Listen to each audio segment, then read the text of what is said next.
Good morning, sir. Good morning, sir.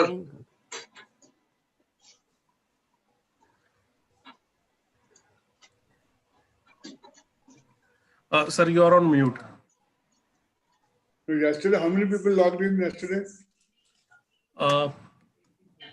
84, sir. 84. Good. And we have not counted on a YouTube, like how many people have streamed. And today? So around 100, sir. Right now, like we don't have. know yet. We'll know later, I suppose, today. 33. Right now, sir, we have 33 people. Okay. So I will mute myself and, okay? Okay, sir.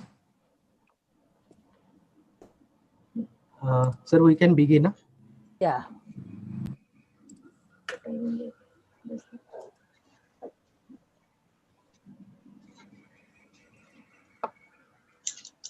Yes. Hi, Shubhalakshmi. How are you? Hi. Hi. How are you? I'm well, thank Nice you. to see you. Nice to see you. Yeah.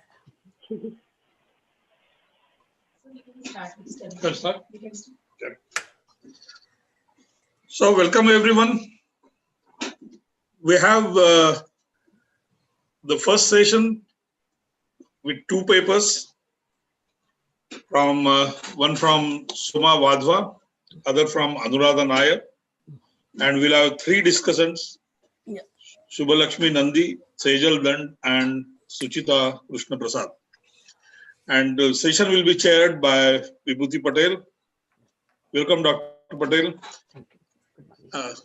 I request you to take over the session, and I hope we will be able to fit this in as per our time schedule. Yeah. Okay. Thank you. So, very good morning to one and all. Professor Pradeep Apte, Madam Soma Wadhwa, who has been in touch with me for giving me this opportunity to chair such a valuable session. Today, we have two very important issues, and I think Disha has been a very important program which has been executed in Maharashtra and in India for past 5 years. I also have a first-hand experience when I was in SNDT. They had, Disha was working in collaboration with the Women's University for promoting employment opportunities and career counseling for the girls. And the second one is also extremely important issue about the gender responsive budgeting by the UN. So how Maharashtra invests for gender equality and women empowerment. And you know that Maharashtra was the first one to come up with a booklet by the Public Relations Department of Mantralaya about the Women's Component Plan, where each and every minor and major schemes oriented to women, whether it was 100% or targeted within the flagship programs that was initiated. So, and Mantralaya also took initiative, proactive effort of gender sensitization on the gender responsive budgeting. So I think these two presentation, I request first one, Disha, Madam Soma Wadhwa to make a presentation on the case studies of Disha. Thank you so much. Thank you so much, Dr. Patel. I'll just share my screen. Yeah.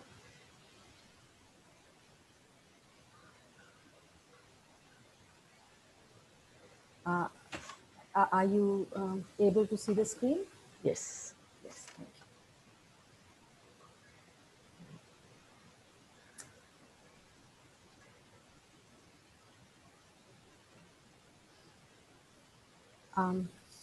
So good morning, ladies and gentlemen.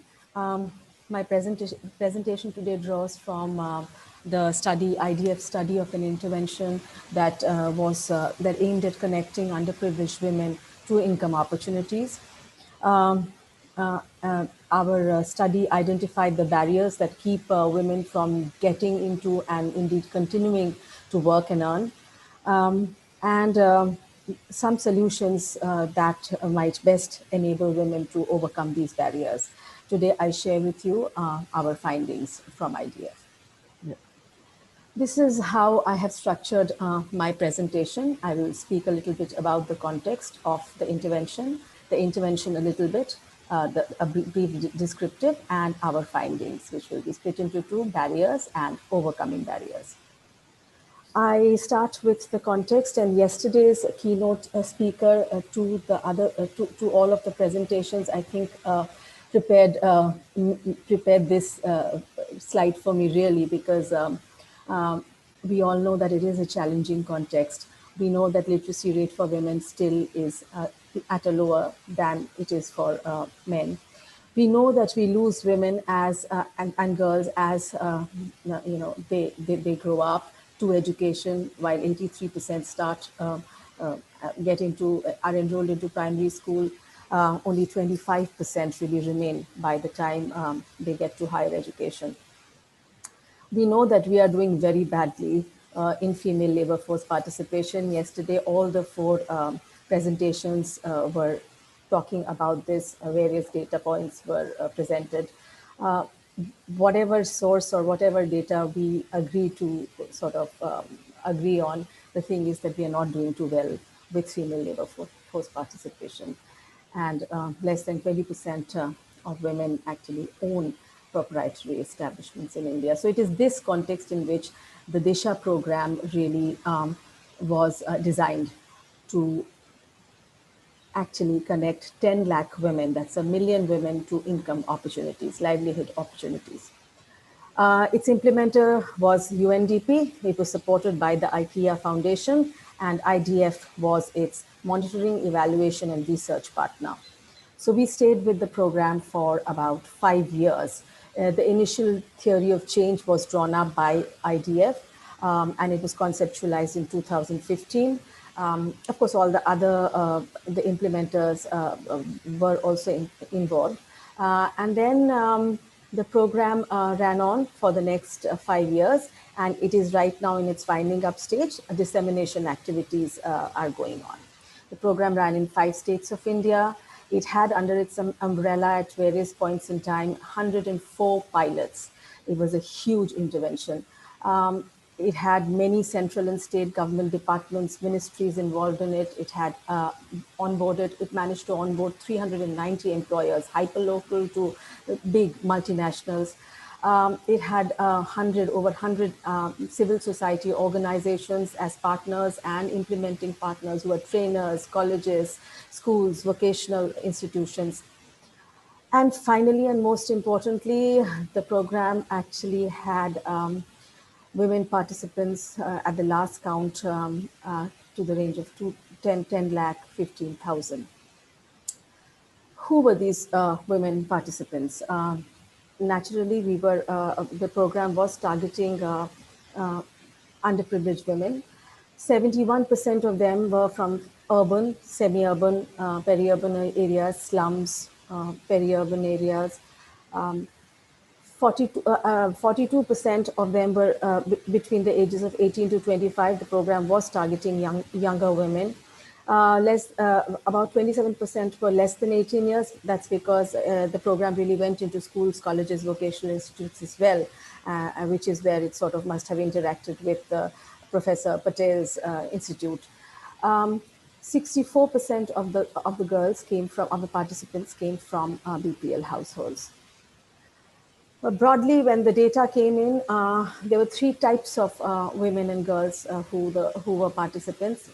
The first type were in educational institutions. They were in schools, colleges, vocational training institutes, ITIs, polytechnics.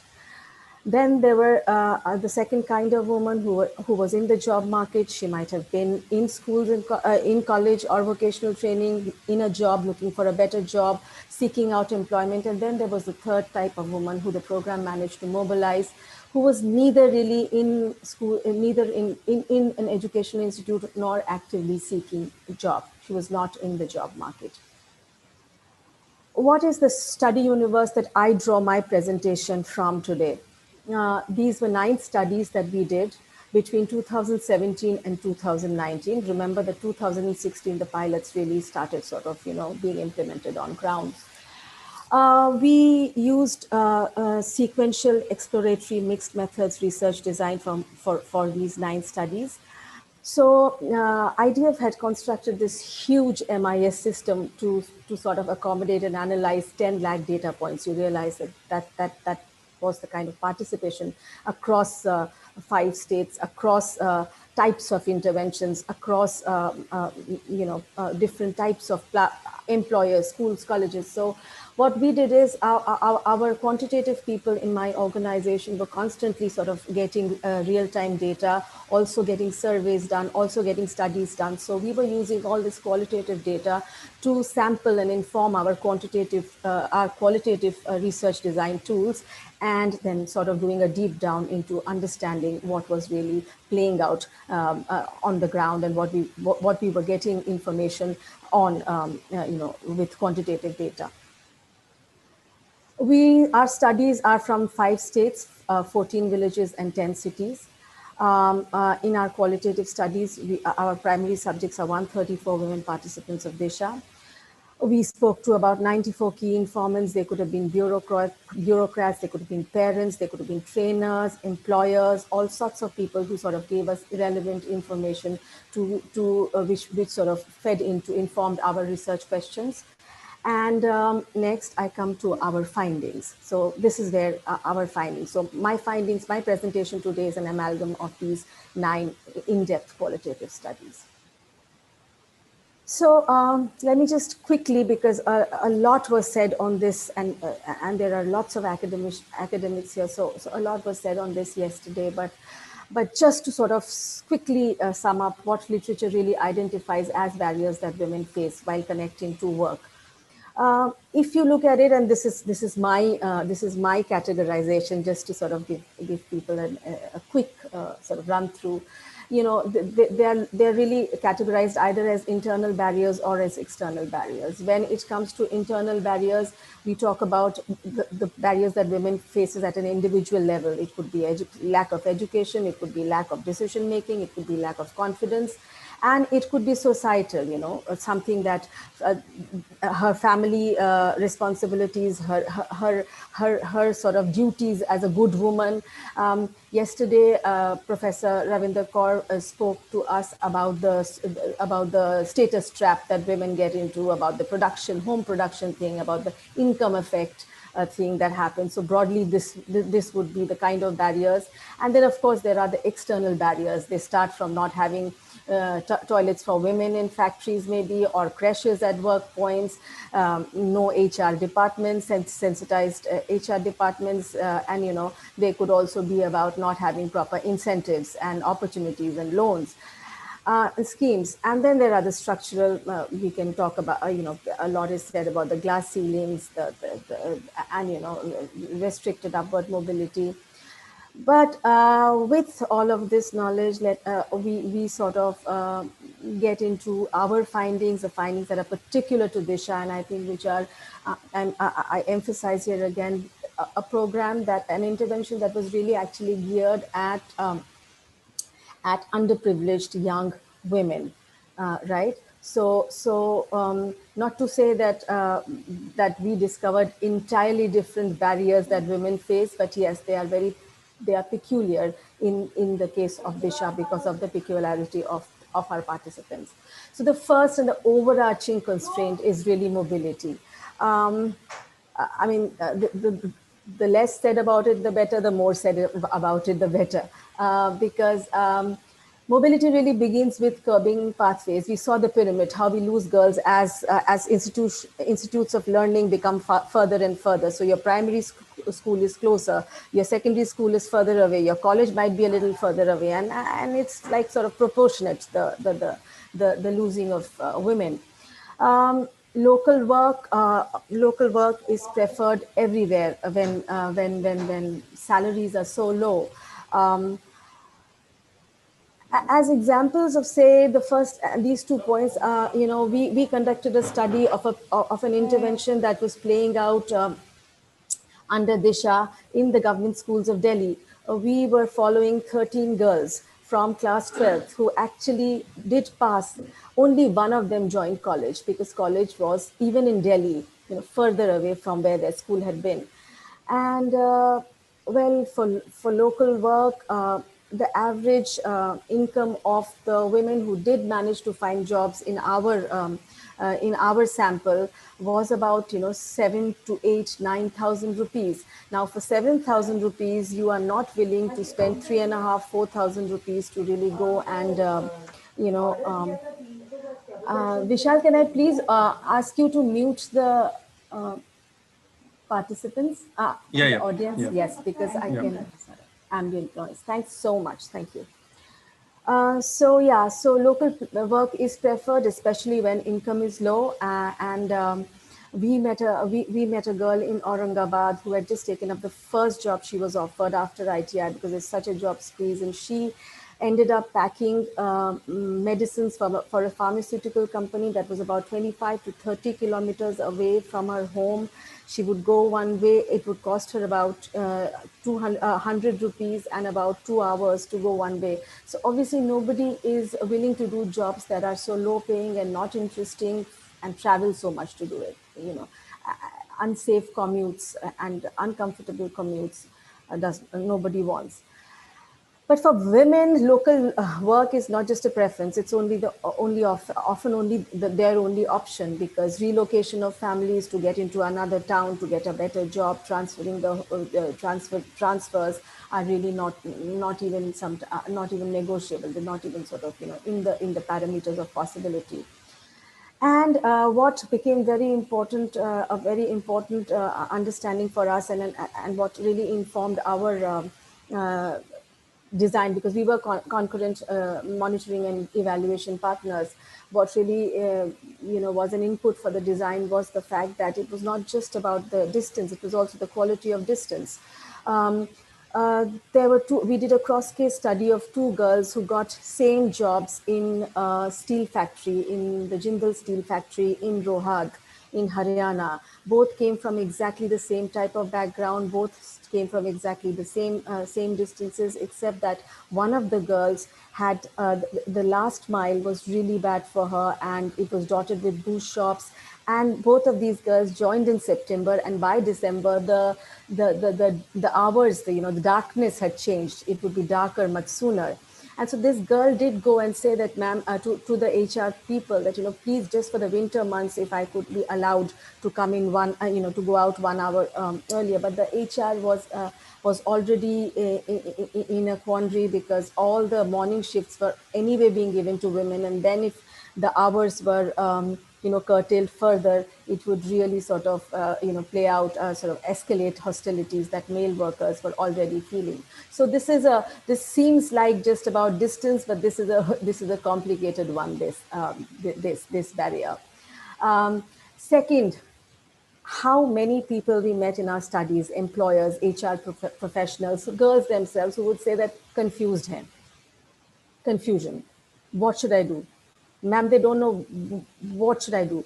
Or HR professionals who say, I sat in on many of these interviews, and there were girls who would have studied engineering from some ITI, engineering trade from some ITI, then they would have done some cosmetology, then they would have done something else, and they would have been in some marketing job, and it was baffling. But the fact is that there is absolutely no support or resources really that is needed to match this. Our children get counseling, our children get guidance, our children have us. There is absolutely none of this. In Delhi, we studied 20 polytechnic centers. There were only 3 TPO posts sanctioned. 3 TPOs are training and professional training and placement officers. The rest of the counselors in these colleges, at least in these polytechnics, were really enthusiastic faculty. So when we ask principals, how do you choose really counselors, they said, ma'am, whoever volunteers, whoever is enthusiastic, whoever is sort of little modern. So that's how counselors. It's mostly a very cursory and sort of a tick in the box kind of activity that's carried on in many colleges. Families lack the levels of education and exposure needed to guide their daughters.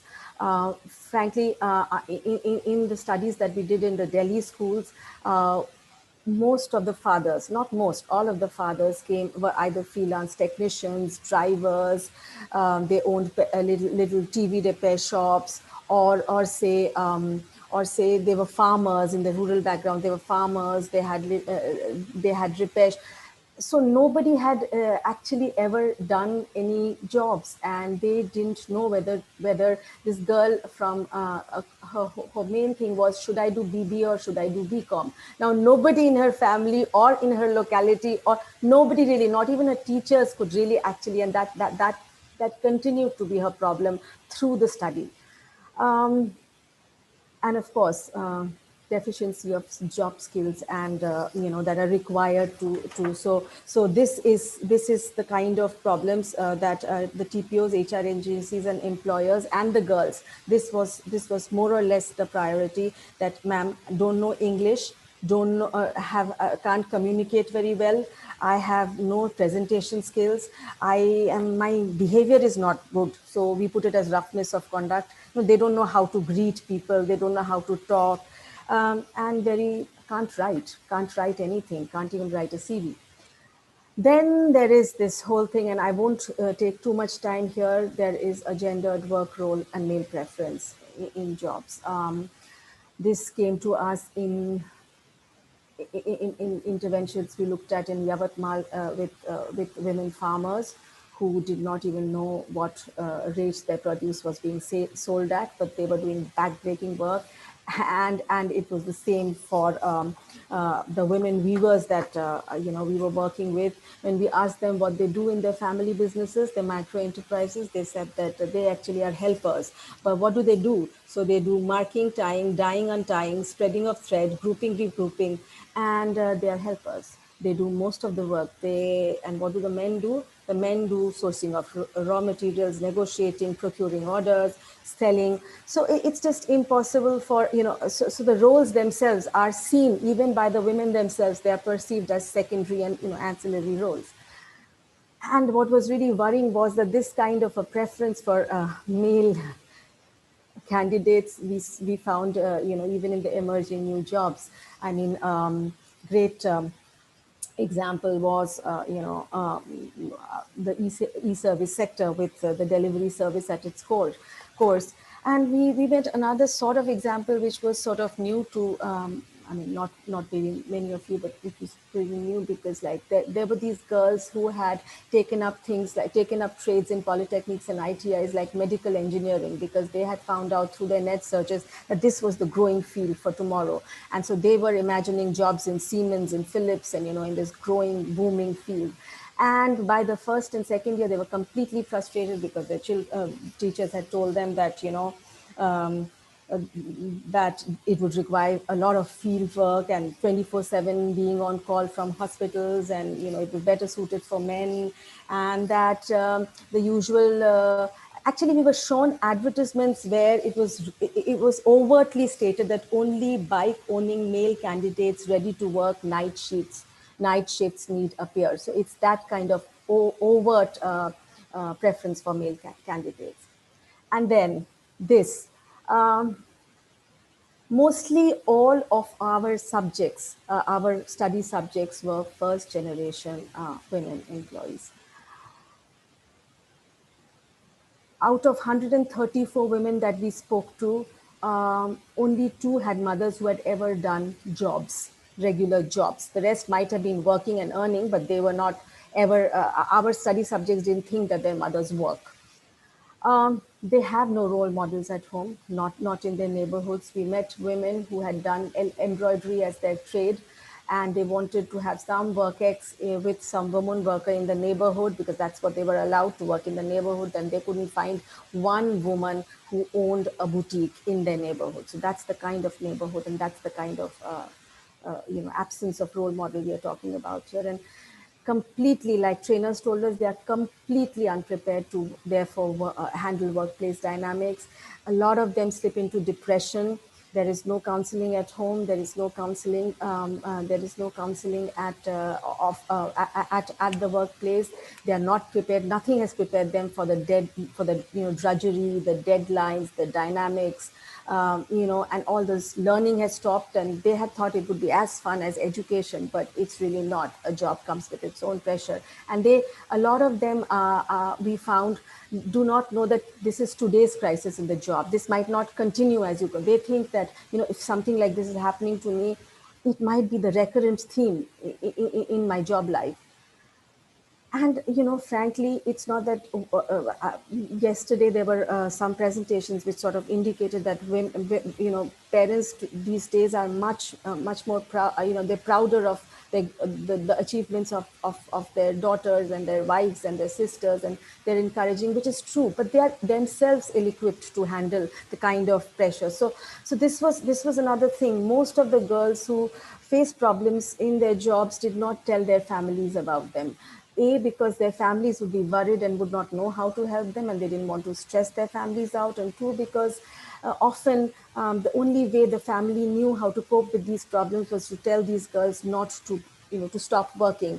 An example, a very sad example of this was this very bright girl who had scored in her 80s from a government school, and she joined a job. She was in West Delhi, and she had joined a job in Noida, which is quite a distance away for those who know Delhi. And her father would every day take her on his bike some 2.5 hours of journey every morning and every evening. That was the kind of support she was getting. But then she started getting these unsolicited messages from somebody in her office, and then she went and complained, and it became public. And I think she suffered hell and depression for about 1.5, 2 months. And then she told her mother. The mother's immediate response was just get out of the job. Until the date that we'd met her, and she'd been off the job for quite some time, she hadn't. The mother and the daughter had not really told the father, because, it might then mean different kind of options, because marriage is an acceptable and better option than bad jobs with low salaries, very distances away, which are not even interesting and which have no career prospects. I can't hear you, ma'am, but I assume that you're talking about I think time. you'll have to wrap up now. Yes. So just to remind, 3 types of women. What Disha did was basically, try to get through all these barriers through counseling and mentorship efforts.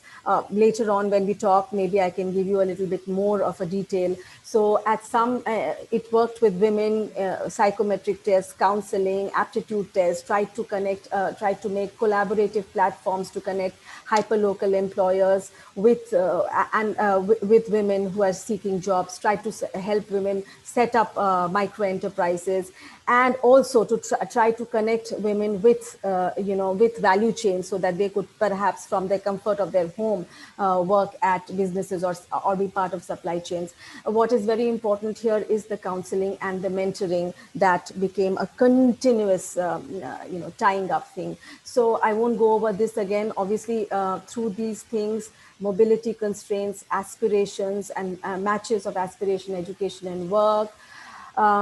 First, our counseling strategies became very informed with the need to cater to this first generation employee, women employee, counseling at places of work, through the trainings and through mentorship networks in rural and rural centers.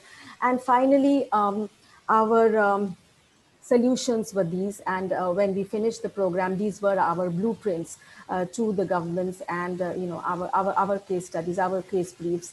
Basically, the women face different barriers to enter and to continue work. But these barriers cannot be overcome in the market, at the sites of work. They need to be worked at various different points in time. That a continuum of services connecting education to skills, to jobs, to entrepreneurship, marketing, has to be established. It cannot just be, I'll connect her to an employer, and I will see that the employer has an HR, but it has to be different points in services, because a woman's requirement to be able to work are different at different stages in her life.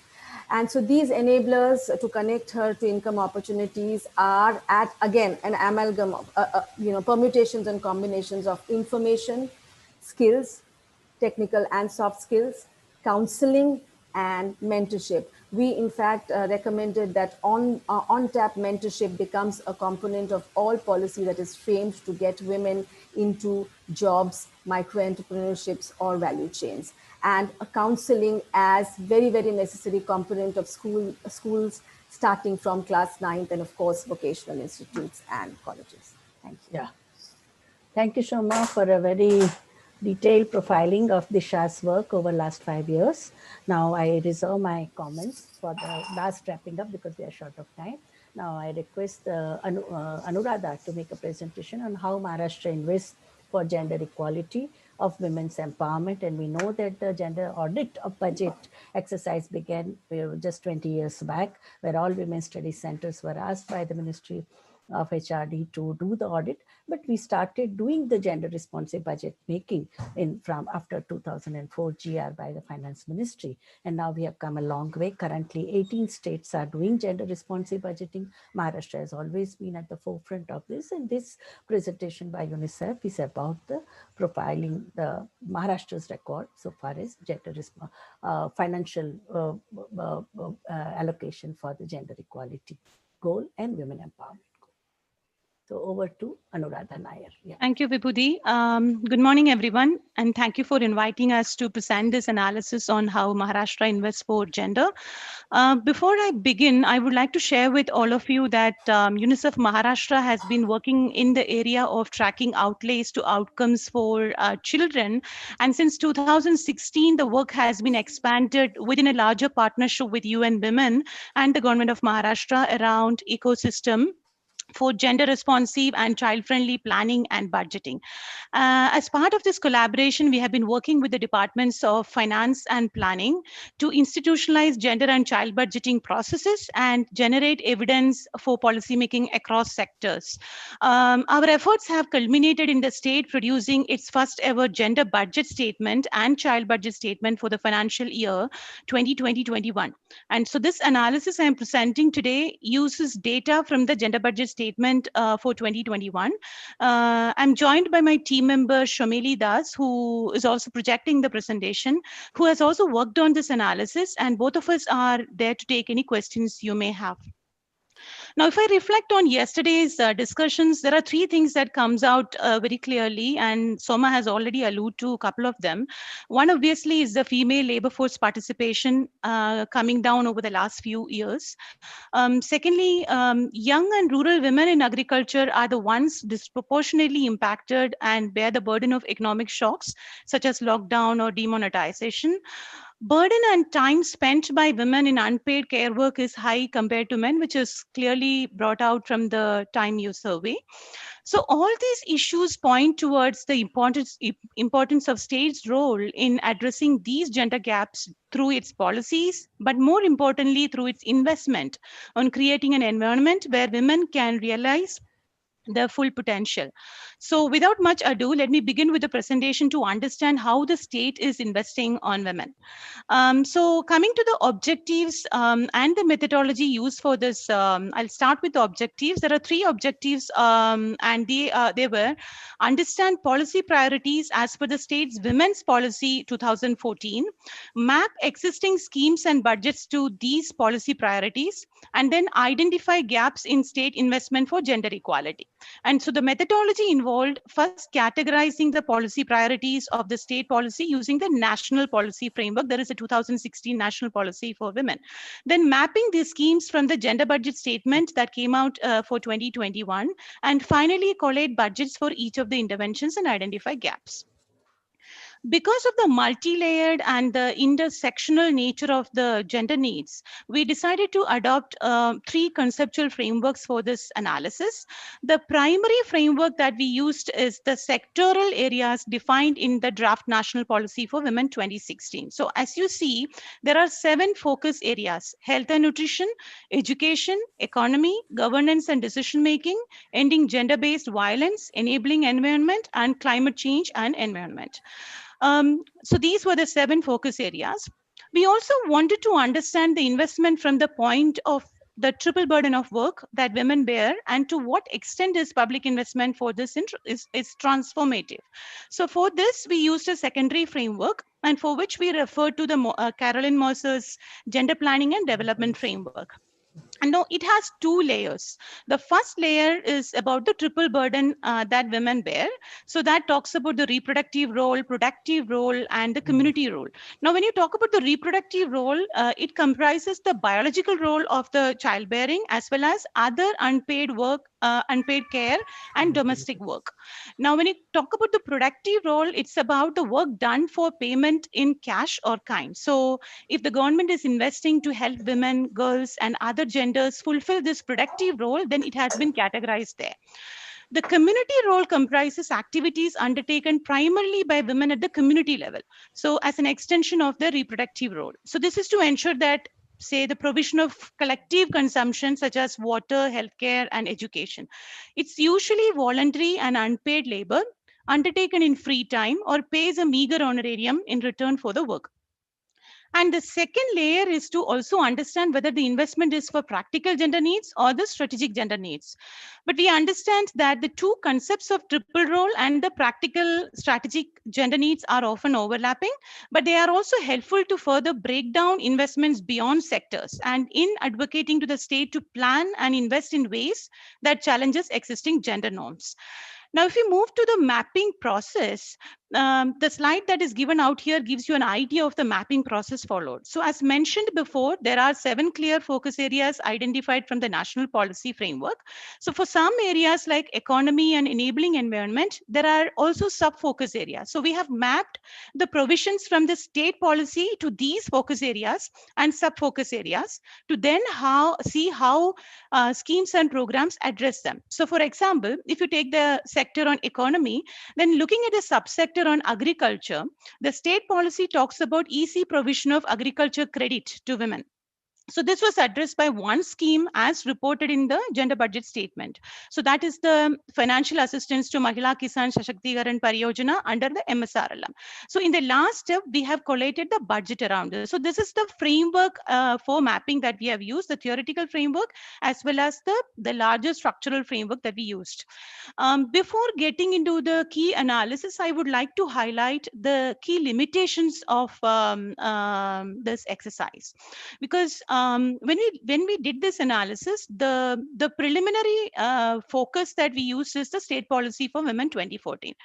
We have not included other legal and policy frameworks. For example, we have not looked at the Industrial Policy or the Domestic Violence Act or the Transgender Persons Act. Secondly, the schemes, and so this is the first year the state has reported it. So only schemes and programs reported in the gender budget statement has been considered for this analysis. So this may lead to exclusion or might have already led to exclusion errors, because we are already aware that, for example, NREGA, which was not reported in the GBS. Neither was the budget for Anganwadi workers or the National Creche Scheme, the health insurance scheme, girls students in state government schools, etc. They were not to be seen in the gender budget statement. So that's the reason why we are saying that there could be exclusion errors. But as mentioned earlier, this is the first year. And so going forward, we hope that the state will be able to bring out a more comprehensive statement. The third critical limitation is that owing to the intersectional nature of the gender needs, some policy priorities and schemes may pertain to, say, more than one category of the analytical framework. But for our analysis and to avoid double counting, they have been considered only once for the budgetary exercise. So now we move with this limitations in mind, we will move to the analysis. So if you look at the overview of Maharashtra's gender budget, for the year 2021, the state's gender budget was for it's around 7,300 crores. It's about 2% of the state's total budget, which is about rupees 404,000 crores. The departments with the highest allocations are Tribal Development Department, Social Justice, Rural Development, and Public Health. So it's very clear from these numbers that the state's investment for gender equality and women's empowerment is inadequate. And in the remaining slides, I'm only talking about, we have to keep in mind that I'm only going to talk about this 2% of the state budget. Now, even if we were to account for the missing schemes, like I mentioned some of them earlier, the investment still remains very poor, that we need to acknowledge. So if you look at the overview of the mapping exercise, we now move to the sectoral findings. This slide provides an overview of the number of interventions and budgets for each sector. So I won't spend much time here other than saying that the highest investment is for the education sector, followed by enabling environment. So we will discuss this in further details in the coming slides. So we start with health and nutrition. If you look at the graph here, about 15% of the gender budget and 0.2% of the state's total budget is being spent on health and nutrition. I've seen in the previous slide and also seen here, there are 14 interventions with a total investment of 1,137 crore. The highest allocation is by the Public Health Department, followed by Women and Child Department. So as we can see from the graph, the investment focuses only on reproductive needs of women and girls. The highest budgets are for nutrition to pregnant and lactating women, so the Amrit Ahar, Poshan Abhiyan, Sakas Ahar, etc. And the ASHA workers, followed by services for ANC, PNC, and menstrual hygiene management scheme. So the Asmita and other sanitary pad schemes are covered out there. ASHA workers' salaries have been included here as their work is largely considered as community work by the state, who are paid on honorarium and as opposed to the full-time paid employment. So having said that, it is also important to note that especially this year, even these services have been drastically affected due to the pandemic. So we can imagine the impact it has had on women's and girls' health. What emerges clearly from the previous slide is that all other aspects of physical and mental health pertaining to women have been ignored. So there are no interventions to address health disorders commonly prevalent among women, for example, cancer, urinary tract infection, endocrine disorders, hypertension, diabetes, or issues related to menopause. We don't get to see, at least it's not been reported in the statement. There are also no specific allocations for women's mental health issues, even though we know they are more susceptible owing to the triple burden they bear and the resultant stress and fatigue they experience. Some critical areas mandated by the state policy are also missing. So for example, health insurance for sex reassignment surgeries for transgender persons or sensitization of medical staff towards transgender persons, we couldn't see them in the statement. There are also no special services for other vulnerable groups, including sex workers and senior women. The policy also emphasized the need for investment in research on women's health to develop a women's health index, but no interventions were seen for this as well. Now, if we move to education, as mentioned earlier, education comprises the largest chunk of the gender budget. It's at around 37%. The investment is about 2,700 crore, which is 0.7% of the state's budget. I would also like to clarify here that the school education department's allocations are missing, largely missing from this education budget, because they have not been able to provide data for the proportion that flows to girls, and was thus not reported in the gender budget statement. From the reported statement, highest allocations are by the Tribal Development Department, followed by Social Justice.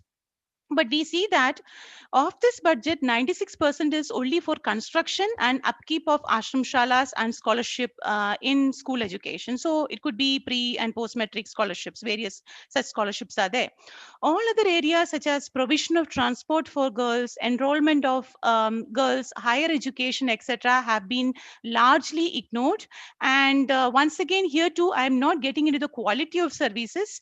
As mentioned by yesterday, Dr. Anjani Gupte was referring to it, and in the previous presentation by Soma, she has mentioned about the mobility constraints and the mismatch of aspirations. Now, if we move ahead with the education, we also see that there's no holistic perspective for gender responsive education. We know that the enrollment ratio for girls for secondary and senior secondary is 87.62% and 66.74% respectively. But there are no special interventions to prevent dropouts. Similarly, the gross enrollment ratio for higher education of women in the state is 30.3. Financial assistance for higher education is only 1% of the entire education budget. So while it was mentioned yesterday that say women between 20 to 24 age group are not joining workforce as they are studying, the state's role in promoting higher education among girls seems to be limited. The policy mentions that all boards of education are to introduce gender sensitivity as part of the curriculum, but there's no clear investment for this reported. In addition, the policy also mandates that for socially vulnerable groups like Adivasi and Dalit women, content should be in local language. Special initiatives should be in place for helping transgender persons complete their education. For disabled women, the policy talks about having schools, training centers, and transport facilities. But we couldn't see any of these interventions reported during this, at least for this statement. When you move to economy, as per the national policy, the focus area on economy includes sub-focus areas of agriculture, industry, labor and employment, service sector, alleviation of poverty, raising visibility, and science and technology. However, the 37 interventions mapped under this only addresses agriculture, industry, labor and employment, and service sector. The total investment for this sector is about 1,500 crore, which is 20% of the gender budget and only 0.4% of the state's budget.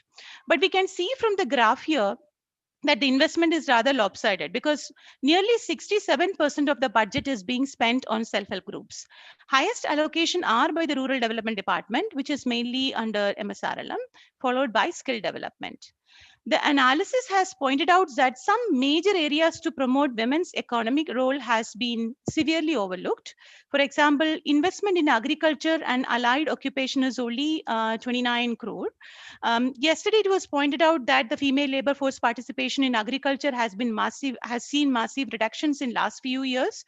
At the same time, women who are out of labor force spent more than 200 minutes in a day in production or employment related activities. So poor allocation for women in agriculture by the state points towards a lack of recognition of their work in the sector and does not address a resultant exclusion from rights and entitlements such as institutional credit, pension, irrigation sources, etc. I think yesterday one of the discussants was referring to it I think it was SEMA.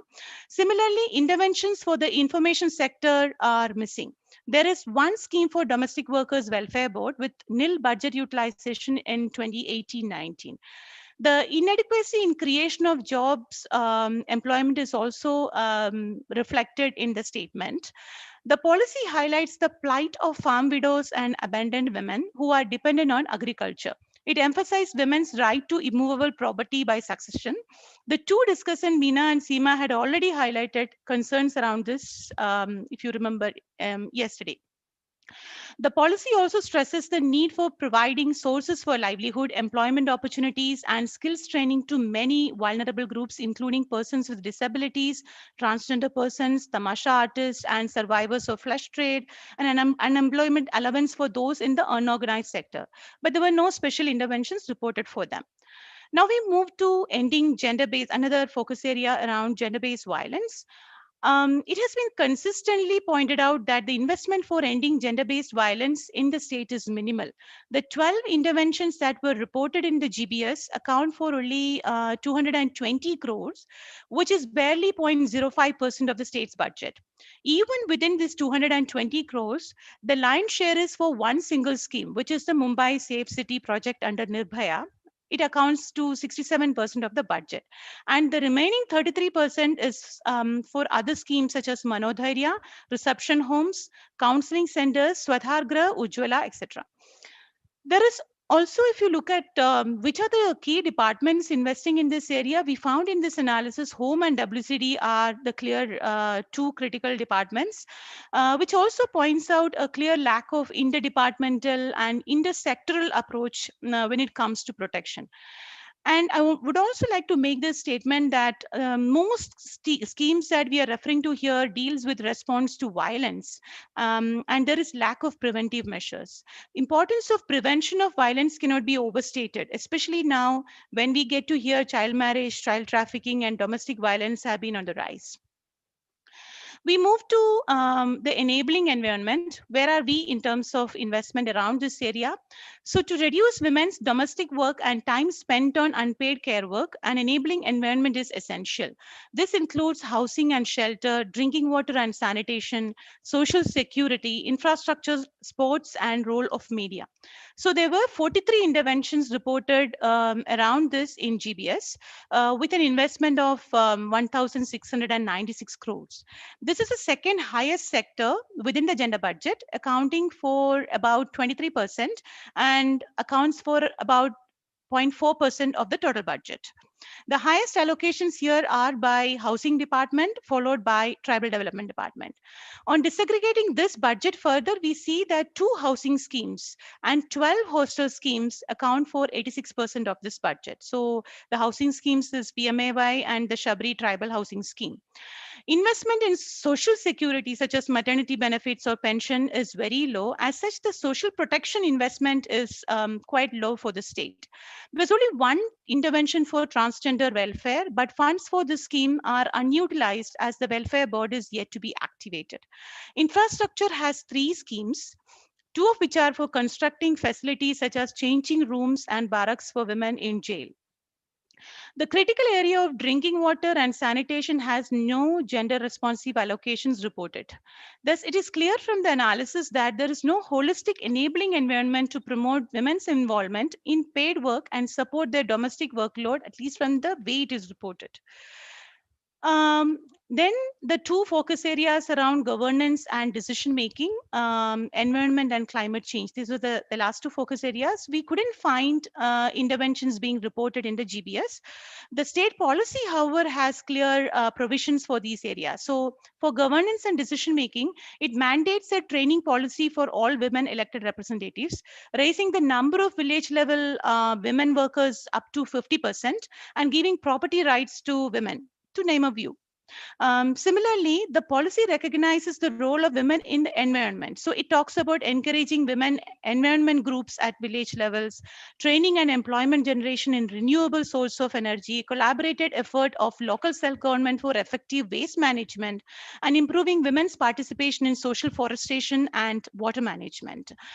So that's in terms of what we find from the analysis, and this gives us, with this we come to an end of the sectoral findings. So before concluding, I would like to flag a few overarching issues that we found.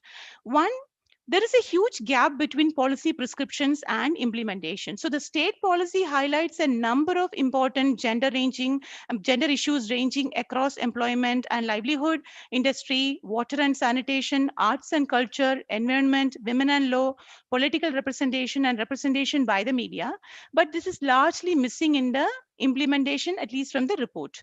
We strongly recommend that the state develop it. So therefore, the recommendation around here is in terms of having a gender action plan, which can ensure that gender mainstreaming is tangible and explicitly visible in the design and implementation of all government programs. The triple burden of reproductive, productive, and community roles borne by women has not been adequately addressed. So women's reproductive role has been reduced to only their biological role, which is what that we saw in terms of the investment. We found the investment is largely around reproductive area or nutrition related work, with no investment for women's unpaid care work. This is concerning, especially in the light of the results from the recent Time Use survey, which shows that women in Maharashtra spend about 316 minutes a day on unpaid domestic and caregiving services for household members, while men spend only 32 minutes for the same.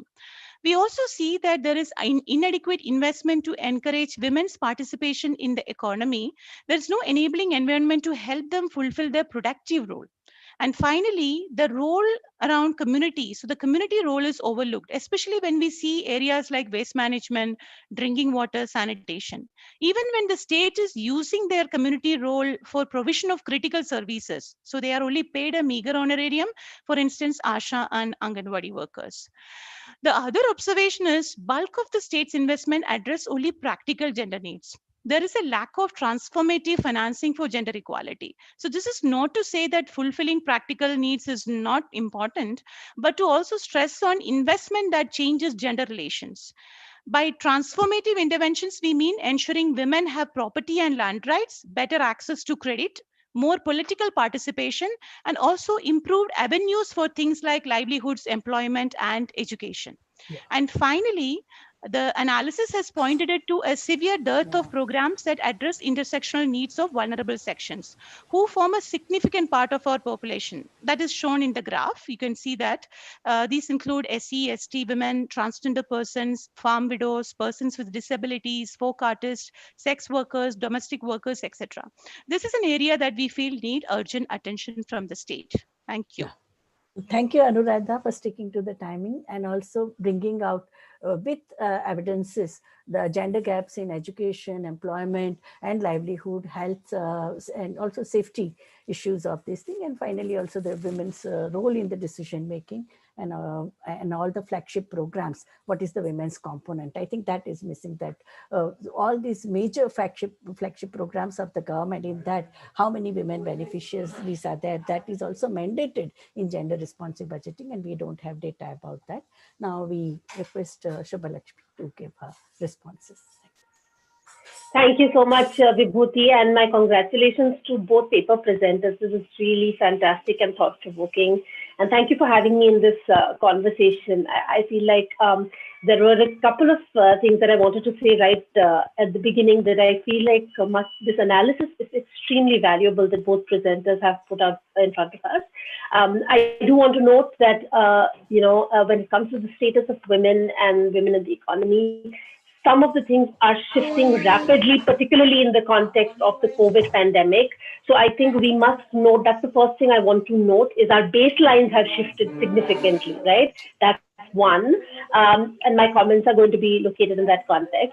The second thing I want to say is that I really appreciate the kinds of frameworks that have been put out by both speakers, because I think that, when we are doing our policy analysis and really looking at the data, we have to think a little bit more about what frameworks we are using. And again, I do appreciate the use of gender analysis frameworks like Caroline Moser, but let's also note that those are 20, 25-year-old frameworks. Do we have anything more contemporary, more contextualized to the global south? So I'm going to try and make a set of comments on that.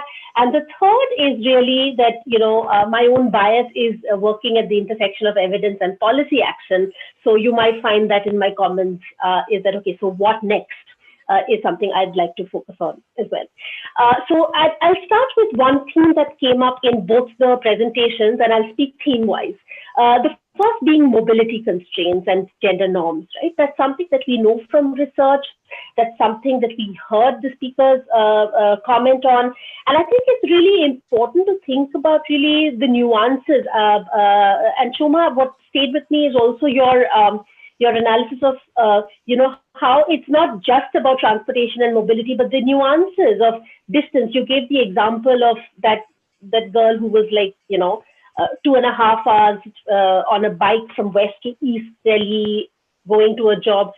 What does it mean? It means that when we are thinking about women, giving women an equal footing in the economy, it will require us to think about where is the infrastructure, where is the transportation. A recent study one of our partners has done has really said that it's not just the unavailability of transportation, but exactly like you said, the interconnections of, which route goes where, what is the cost? That has been an important factor, and women feeling more unsafe than men in public transportation as well, which affects their use, their access to education, their access to jobs, their mobility. And I think it's really critical. I don't think we have that much understanding of rural context, but we do have some work, at least the ILO Lele and Sonal Desai paper, which talks about how non-farm employment is affected by transportation or the lack thereof.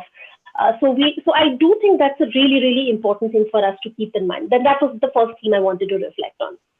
The second theme I wanted to reflect on is about this whole occupational segregation that, Shoma, you a little bit touched upon. What are the kinds of jobs that women are given? What are the kinds of things that are acceptable for them to do? And I feel that there are a whole bunch of issues there.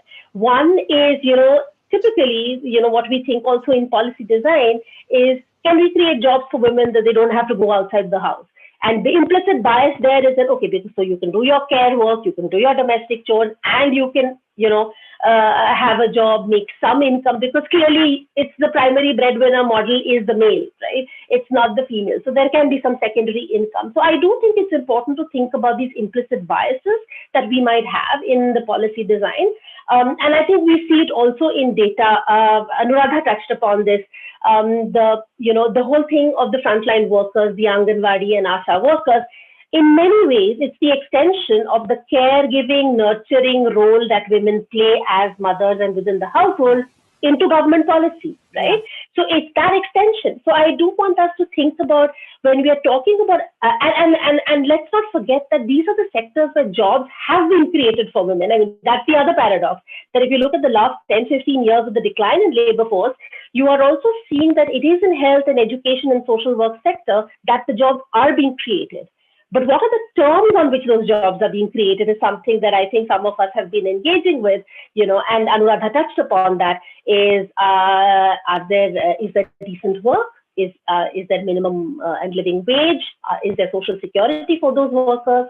And therefore, I think when we are thinking about gender and job creation, we must interrogate our biases in that. We must interrogate also the ways in which those jobs are being created. And that's something that I think has come out from the analysis of both presenters. The third theme that I want to talk about, and sorry, before I go ahead, I think also in this context, since Shoma, you spoke about aspirations, I think it's also important to note that what we know from research is women do have aspirations, even in these sort of underpaid and low-skilled jobs. They do want professional growth and development. They do want training. They do want to serve their community. There is also evidence that women prefer government jobs, public employment, because of the legitimacy and the security that it brings. So I think these are also principles for us to keep in mind when we're looking at job creation for women. That was the second theme I wanted to speak about. The third theme, and I think yesterday there must have been a lot of conversation on that. Unfortunately, I was not able to attend the sessions, but is the question of what are we even measuring as work and employment? And I think both speakers have touched upon the unpaid work and, is the labor force, I mean, is it even real data? I mean, the paradox of low labor force participation and women doing 10 times more unpaid work than men, which is the true story and what is really happening? What is the indicator worth studying? Should we be studying the decline in labor force participation and seeing what to do about it? Should we be looking at how that time use is clearly 10 times more than men and to do something about it? Or should we be looking at both in tandem? And I think that it's a little bit about measurement, but it's also a little bit about what Anuradha, you were saying, is how does this play out in other policies? So it's not just about measurement of labor force. It's also about do we have these implicit biases and assumptions when we are designing a policy for, say, I don't know, even other social protection schemes, like in the COVID context, one of the recent surveys our partner has done, it's saying that, okay, while the whole, the benefit that women got through the Jan Dhan cash transfers or the community kitchens was extensive, but they're also talking about how it actually increased the time used to go to a PBS shop or to go to the community kitchen to get that food, and how that was taking more than an hour's time for them to take, to carve out of their day. So how are we designing these policies?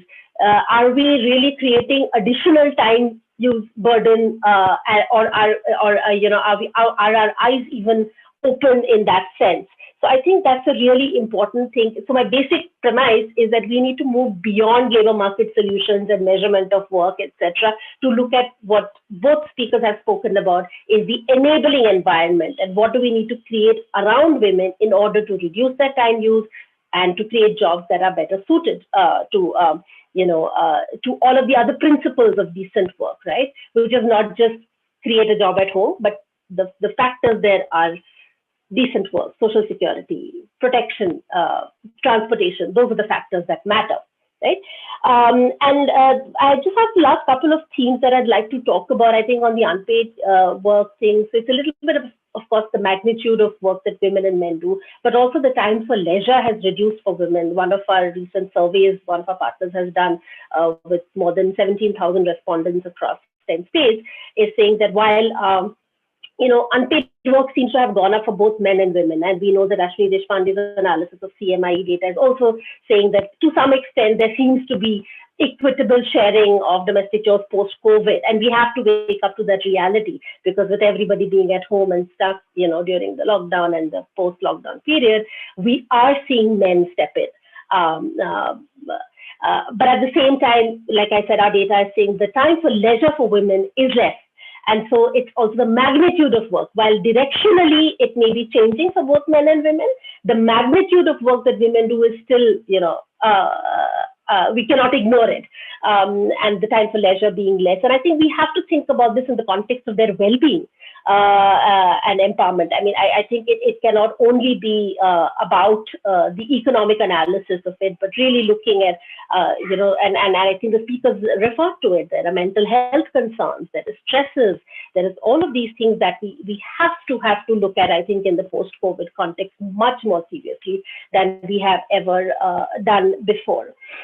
And so, and I'd want to touch a little bit also upon, because Anuradha, you said that in Maharashtra, the largest investments in the economic sphere have also been in self-help groups. We do a lot of work in that space. We know there are some things that work, there are some things that don't work, but a large impact evaluation of the NRLM recently, the National Rural Livelihoods Mission, has shown that, over a period of, say, since 2011, when the program started till we did a rigorous impact evaluation with 27,000 respondents. We're seeing that incomes have gone up and some of the convergences have worked with NREGA, etc.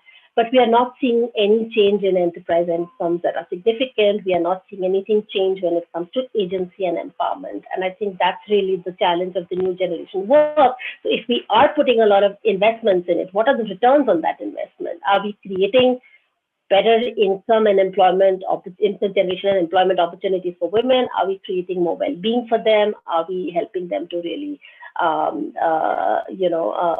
advance their own aspirations or not? I think the verdict is out. So we have a lot of mixed findings from different studies. So, but we should look at this much more closely. And so I think in conclusion, I just want to say it's really important that in this conversation, I feel I value the fact that you brought in the whole analysis of budgets and of the macro policy level as well, right? Because let's face it, if only we put our money where our mouth is where we will see change. So we can do as many studies, as much research, and and the question of women's labor force participation, status of women is something that has been researched extensively. Unless we actually put our money where our mouth is, things are not going to change. And so I appreciate that framing of this panel. And I also wanted to bring into context that in the post-COVID there is some estimation of sort of an economic stimulus index, which has looked at how much countries are putting into the COVID response vis-a-vis their GDP. Japan is put in some 42%, I think, of their GDP in COVID response. The US has put in about 14%. India is at 7%.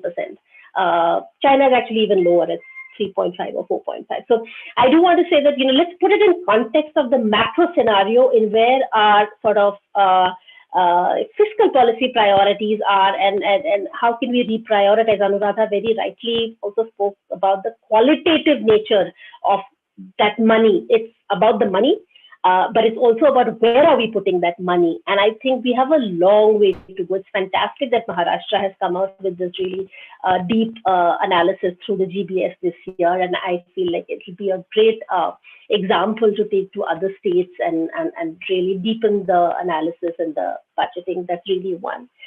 But my last message is really this. From what I've been hearing from Soma and Anuradha in these papers and the understanding of the context, I think we tend to program and think of policies only targeted towards the women. I think they both have pointed out the need to invest in the ecosystem, whether it's transportation and infrastructure, whether it's creating an enabling environment, whether it is ensuring freedom from violence and reducing those barriers. By the way, that's an area about which we know very little. I mean, violence and harassment in the world of work is something there is very little research, very little data on.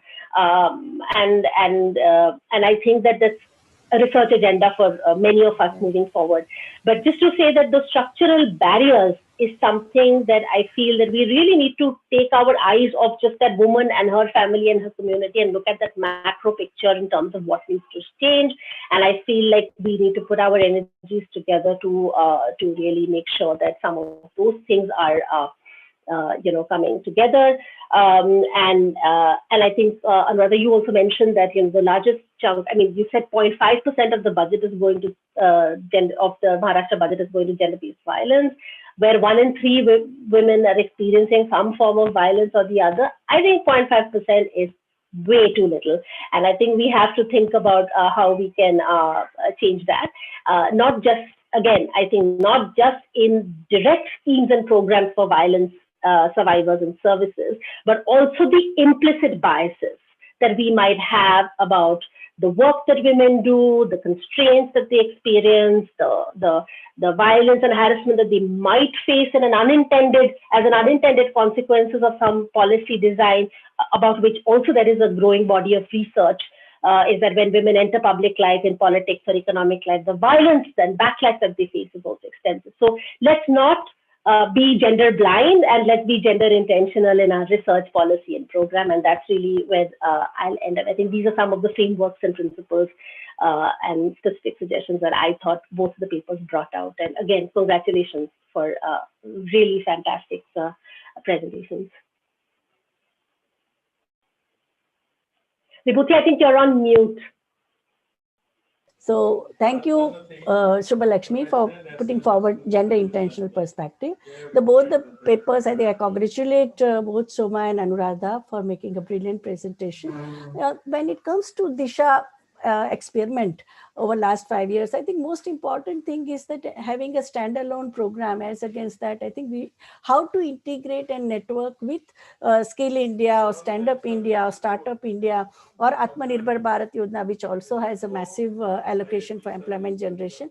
And also now they are talking about, several state governments are talking about urban employment program. Can we have either demand, as the 9th 5-year plan had done, women's component? Okay, the way you have a scheduled caste component, you have a tribal sub-plan component. Can we have a component for the employment of women? Sarva Shiksha Abhiyan, initially when there was no component, we saw that in so many areas child labor reduced, but it was the male child labor abuse. All boys were in the school, but girls had taken over as a replacement for their brothers. Okay, and it was only after the insistence that in Sarva Shiksha Abhiyan also we need to have a 30% women beneficiaries as girls, then the scenario changed. So I think that is very important, that all the flagship employment program, why industrial training institutes, we have over 400 industrial training institutes, right from the 10th and 11th and 12th 5-year plan, we are talking about state-of-the-art industrial training institutes, but still the directors of these industrial training institutes have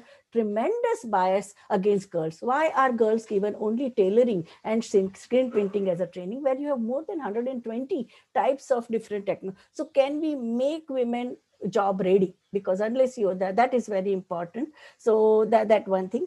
The statement which was made in the presentation was that among the underprivileged girls from the underprivileged background, they don't have a women role model. I think that women from the underprivileged background have always worked. It may not be a white collar job, or it may not be an office job, whether it's an assembling job at the home, this thing, a lot of care. So women working continuously, that experience they have, but only thing, negotiating with the sophisticated and the modern labor market, that is not there, and that is the role which Disha has played very this thing.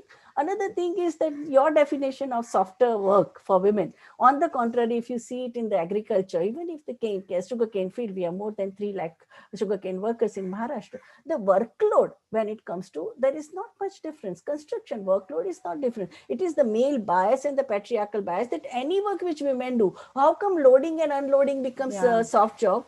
while the digging doesn't become this thing. Even in MG Narega, you see this kind of a biases, even the official biases. So main thing that entitlement of a job or a paid work is with men, which we have seen even under COVID, that when the reverse migration took place, the local authorities in the villages, they thought they were discouraging women to stand in the queue for Narega. They said, when so many men are unemployed, why should you be competing with men? So the whole logic where the women are last to be hired when there is a shortage of male labor, and first to be fired the moment there is a male labor is ready for work. So I think the same logic works. So I think those biases also we need to challenge. Another thing, that comprehensive program for affirmative action, not only at a supply side, that in how to prepare women for this thing, but even the biases within the labor market, the segmentation in the labor market that takes place on caste, class, race, religion, ethnicity, gender, disability. Even the transgender people, they are also not getting any job even when they want it. So I think that is very important. And the way you have summed up about the creation of income opportunities through information, skills, counseling, and mentorship, along with that, we need to have a comprehensive blueprint for affirmative action, where the state, employers, organizations, and also the educational institutions or higher educational institutions, they also work together to challenge the barriers. So the linkages are very important. When it comes to the second paper, which is also very comprehensive about the Maharashtra state budget, I think the 2014 policy is extremely comprehensive. We know each and every section because there were so many rounds of discussion that took place. But when it comes to translating those gender commitments into budgetary commitments, we see the gap. Why only certain departments, like you have rightly said that it is the tribal development or social justice, rural and housing and public health department, they have responded in terms of more budgetary allocation. But even when the budgetary allocation is made, for example, for transgender persons bill or for Nirbhaya fund, why the utilization is so less? What are the kind of bottlenecks that you are facing, whether it is in administration, governance, or lack of political will at every level? So that I think we need to deal with. Can we learn from the experiences of Tamil Nadu and Kerala, where for transgender persons there is also census and there is also a developmental investment which the state is ready to make in terms of their housing, because they are abandoned. They are forced to do sex work, or they are also forced to do the begging from the road. What kind of alternate employment opportunities are we thinking about now? At least for the first time in Mantralaya, you have a counselor, Mr. Daniel, who is MSW from Nirmala Niketan. He's there. But when it comes to concrete action plan for building their lives, where or investing in education, okay, this year SNDT gave admission to 18 transgender students, okay, in the distance education department. But if they become a day scholar, have we thought about their toilet? Have we thought about their scholarship? This year, the fee was paid by Dr. Chandrakant Puri because they did not even have money to pay the fees. Only one institution in India has hostel facility for transgender community, that is TISS. So we need to, I think, put this thing in the system, that when we talk about their educational opportunity, we also need to provide, as Shubhalakshmi said, that what kind of support system that we are creating. So that becomes very important. The question of allocation of budgetary allocation for implementation of PAUDA, Protection of Women from Domestic Violence Act, because this is the act which has given a very detailed directive to 5 support services, whether it is a counselor, protection officer, shelter homes, criminal justice system, and also for the child's welfare. Now, for implementation of this scheme, we need a massive budgetary allocation. And why Nirbhaya fund is not channelized for that?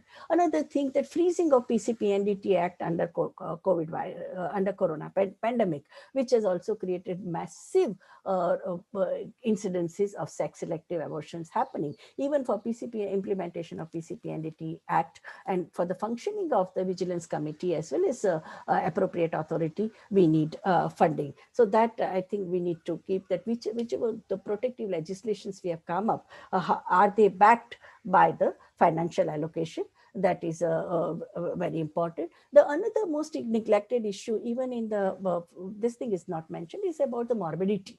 That when the malnutrition takes place, morbidity and iron deficiency, anemia, and calcium deficiency, and the deficiency of micronutrients, that also needs to be addressed in the health budget that we need to focus on.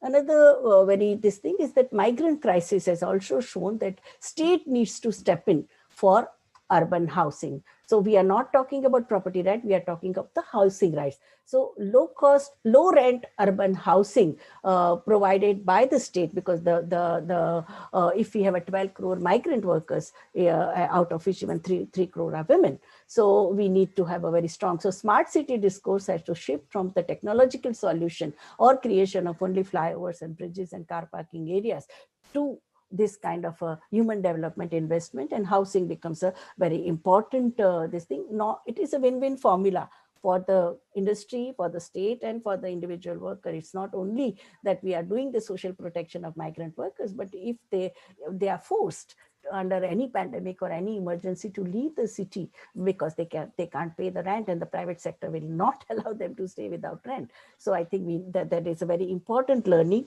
that we have, and I think both in the present, last one. Yeah, so last one is that question of a care work, which is extremely important. So reduce, redistribute, and reward care work is a very important mantra, which has been hammered both by Anuradha and Shubhalakshmi. And thank you for giving me this opportunity for chairing the session. And now the floor is open, I think, for another 10 minutes for question answer. No, ma'am, there are 2 more discussants, ma'am. Who? There are 2 more discussants. Because in my program it says, okay. So the session will go on till 12, no? Yeah. So mine is over. Subbalakshmi, in my program it says only one. So there is Sejal Dand. Oh, but it's not there. My program says 2 presentation, discussion 30 minutes. Subbalakshmi Nandi, the program which I have received says okay. So now we can open it. Yes. So, Vishal, will you just take on, or Professor Apte, will you just please? Yeah. Hello. Yeah. Hello. We have in fact 2 more discussions to this. One is Sejal Dand, I think, and Suchita Krishna Prasad. I would request them to, in fact, because the program I have received says only one discussion. Yeah. Yeah. Okay. Yes. Thank you. Thank you. Very quickly. I know we are running short of time, so I'm going to try and be brief because I think so much has been said. What I understand is what Soma said is what women and girls need, and to some extent, what Anuradha's presentation talks about what women and girls get. I think the example might be Maharashtra, but it can probably speak about the national analysis too, because so many of these are national schemes and not only state-specific schemes. Yeah. What I understand is what Subbalakshmi and Vibhuti already alluded to is why, questioning the why, and saying what are the implicit biases that we have when we construct women's role as a secondary breadwinner, as an independent person, a role in the economy, a contribution. And in some ways, how to address this of re-looking at policies, and Vibhuti more specifically on what particular examples are given. What I actually want to highlight is a couple of areas that from the ground is what women want and how are we going to get about getting what we want. We want a table on the seat to set the agenda. We should stop saying 30%. Given the gender gap, Vibhuti, we should only ask for 70%, no less. Anyway, we are getting 2%. So at least let's change our ask from 1997, given that gender gaps have been growing, right? So one is, what do we want? We at every level, whether the Disha experience of a girl who's trying to get to work and choose her career or choose her education options, or a woman who's negotiating, NFHS 4, 3, 4, 5 have told us women only want 2 children, even where the fertility rates have kind of stagnated. So from the very, very womb-centric expenses that we are doing on health, and health and nutrition, we are still absolutely not able to give women what they want is control on their womb. Decide how many children to have, when to have children, and how are we going to go about that? I think those are very critical questions. This entire thing of mobility, so much of the concern comes from really safety and security. Okay? And yet, we are looking at expenses on CCTV. We all know more eyes on the roads makes it safer. More women on the road make it safer. So completely highly subsidizing public transport or making it free, which is what at least one Delhi CM at one point for metro thought, which I thought was a very good idea. Because the entire feminist movement has constantly been coming out and saying the only way to make a public place safe is to have more women on the road, more eyes on the road, more people on the road. And I think it's in some of this framing that we really need to kind of shift our asks and make the spaces to make negotiating spaces. I just want to make, I know just two main things on how to go about it. In this entire work with the young girls, we've been talking of understanding consent. And young girls are never, women and young girls are never asked for consent for anything because their decisions are taken for them. So while we aspire for the women to be able, we need to teach them to say no. And secondly, the enabling environment over and over, time and again, experience within the state programs and outside in the civil society has shown that where there are collectives of women, they're collectives which can set their own agenda, they create the enabling environment to be able to say no, to learn to negotiate. I don't need soft skills. I really need hard skills to negotiate and stand my ground and to be able to say no and to be able to identify, name, question, challenge, and act to every gender bias, barrier, structural, systemic thinking that is there. I think unless we do that, the onus is always about women, that they don't know, they don't have information, they need to be supported, they need to be counseled. I feel the women need none of this. The structural and the systemic barriers that are put on their pathways is what needs to be named, and these are illegal by law and by our policy and by our intent of our constitution. So if there is a workplace that is not paying women equal wages, are we able to take them and make it justiciable? Why is it only in Narega? If women are not paid fair wages, and I think this whole business of work and employment, unless women are going to be recognized as workers, simply because they have multiple employers, like a domestic worker, or they have multiple employment sites, like a woman farmer who's also a construction labor, who's also an agriculture labor. And so she's not only bereft of any workers' rights, and I'm not even getting into this whole unpaid domestic work. I'm still sticking to the livelihood paid economic work. Unless you recognize them as workers, you will never get social protection, you will never get fair and decent workers' rights, and you'll never get to unionize to negotiate. So I really feel that this question of looking at this, we dramatically need to shift. Thank you. Brilliant, Sejal. Yeah, for enriching the discussion. Now, our second discussant is,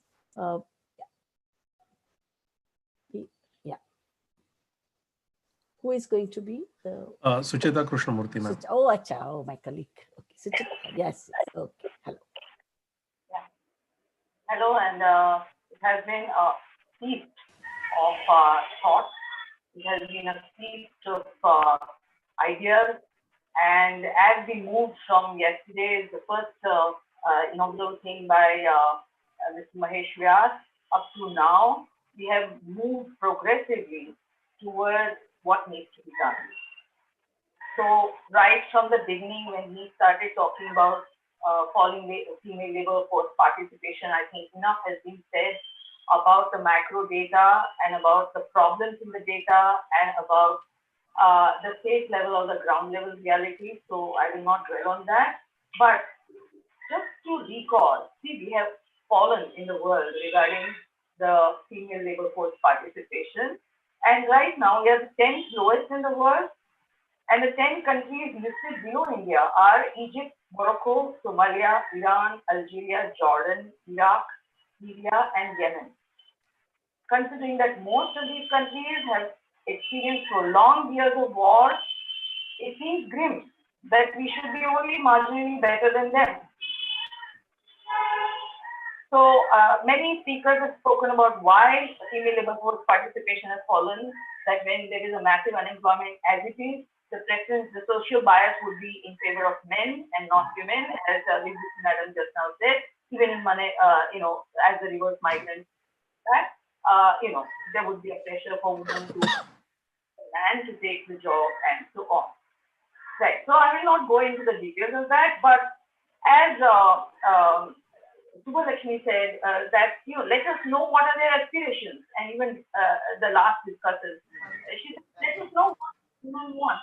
All right. So the two, in fact, today's two presentations of today are ideal sequel for what happened yesterday. So we looked at the macro and the state level data sometimes in yesterday's program, and today we saw what is the policy maker's mind, how is the policy maker's mind working, and how does that translate onto the ground. That was by Soma Wadhwa's paper, and it was absolutely enrapturing to listen to Soma Wadhwa. She had 10 lakh their program participants, women participants, which is almost like 10 lakh life stories. So it was no wonder that she felt like narrating more about what constraints and what enables women on ground. Right? So also about interesting thing is that while the Disha work was about several states, the common point between the two papers was they were about Maharashtra. Okay? So the overlapping state was that of Maharashtra. Maharashtra is known to be the progressive, and it has had a history of the state from Pune, and so we expect that Maharashtra should be doing more progress in ensuring gender equality and so on. But Anuradha Nayar's paper on the one hand, and there is a limitation on investment, or how that investment is only targeted at just building infrastructure, not only creating the environment, the enabling environment, as we have been saying of late, of let's say transportation. If you're not having Last paragraph निकाल देना. अभी कब का लिखा मालूम यहाँ लिखा. Last year he was invited by the US Department of Defense. Vishal, can you please mute everyone? Is it possible? Thanks. Focus on even nutrition and womb-related roles. Okay, woman as a man with a womb. All right. So womb is very important, and that should be respected. Okay, that should be respected, but that's not all. A woman has a brain, a woman has a heart, and a woman has a hand, and a woman has skills. So that makes the entire personality. But we know that ILO has also listed genderization of jobs, where ILO says that more than 70% globally, not just India, globally, more than 70% of the global jobs in health, personal care, cleaning, and so on are taken by women.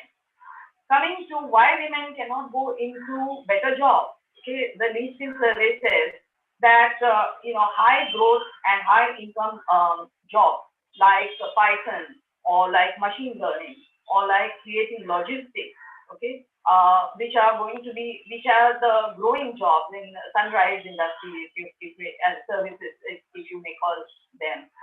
So just less than 19% of women are into these, crucial and critical jobs, which are going to pay more in the time to come.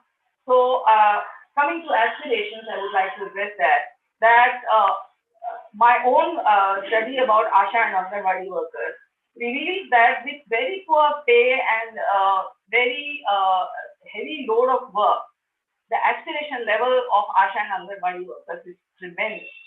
They are extremely community oriented and they are extremely committed. And even during the COVID, they have conducted their work with risking their own health, risking all the social abuse that they came across. So their aspirations and their commitments in several areas are almost, beyond doubt. They are absolutely beyond doubt. Right. So I'll not repeat what Disha has done. I think it has been a real feat to understand how many interventions they did, how many, the foaming of data they have done. All right, with about 10 lakh people as participants is absolutely not a joke. And coming out with what her PPT showed was like a maze. Okay. So there is this barrier, and therefore, how do you escape that? And then there is a next barrier, and then how do you escape that? So from school to going into an enterprise or getting into a certain kind of job and holding hands with these women in a kind of a continuum from a space where women did not have a role model, quote unquote, to where the women can become, probably the young women can become role models of certain kinds. All right, but at the same time, the transportation remains a problem, as Soma said, right? So, what I would like to add is what Subbalakshmi had already pointed flag. Okay, that this entire analysis is extremely valuable. The entire understanding of what Disha did and whether that model has succeeded. And again, Subbalakshmi's statement that, okay, we have invested. Doesn't matter even if they were, tangible investment just in hostels or just in, let's say, ANC and PNC kind of care. But possibility of finding out whether they have added value and how they have added value. Of course, there are enough data about Asha and Anganwadi workers how policymakers believe in their data. They are almost like ground level repositories of health statistics and data. So similarly, whatever efforts have been done by Maharashtra or any other government, state government in gender budgeting, going once again and checking out as a follow-up might be a great idea. But before I end, I believe we are running short of time, so I will not take too much. But just to close, all this entire work that we have done, it's an extensive work, and extremely happy to be here to listen to all this work that has been done by so many committed workers on the ground and researchers and activists. All right, but all of us are aware that most of these things, the barriers as well as interventions that might be needed, might have changed significantly during COVID. Because women, of course, men pitched in, but there was a greater care work at home, and it has necessarily given rise to a higher stress, taking care of childcare or homeschooling or looking after the elders, providing fresh meals, and looking after the hygiene of everybody and emotional well-being of every person at home. And so there is enough research done on this that COVID has created a kind of a parallel pandemic in many ways. There is a parallel pandemic in terms of domestic violence. Let me not load you with more statistics here. There have been too many births. The UNICEF itself gives out this, that for every 3 months of lockdown, there will be an additional 2 million women who will not have access to modern contraceptives. In India, of course, we closed down the family planning center because hospitals were too preoccupied looking after the COVID patients. And that UNICEF, as a result, says that India would be leading with a large number of births by January 2021, because we declared the lockdown, the most stringent nationwide lockdown was declared in the month of March. So by January 2021, we might add about 20.1 million in India, China 13.5, and Nigeria 6.4, and so on. Pakistan about 5 million, and so on. So this will be another pandemic the large number of births, which means again women will be locked inside the homes looking after the newborns.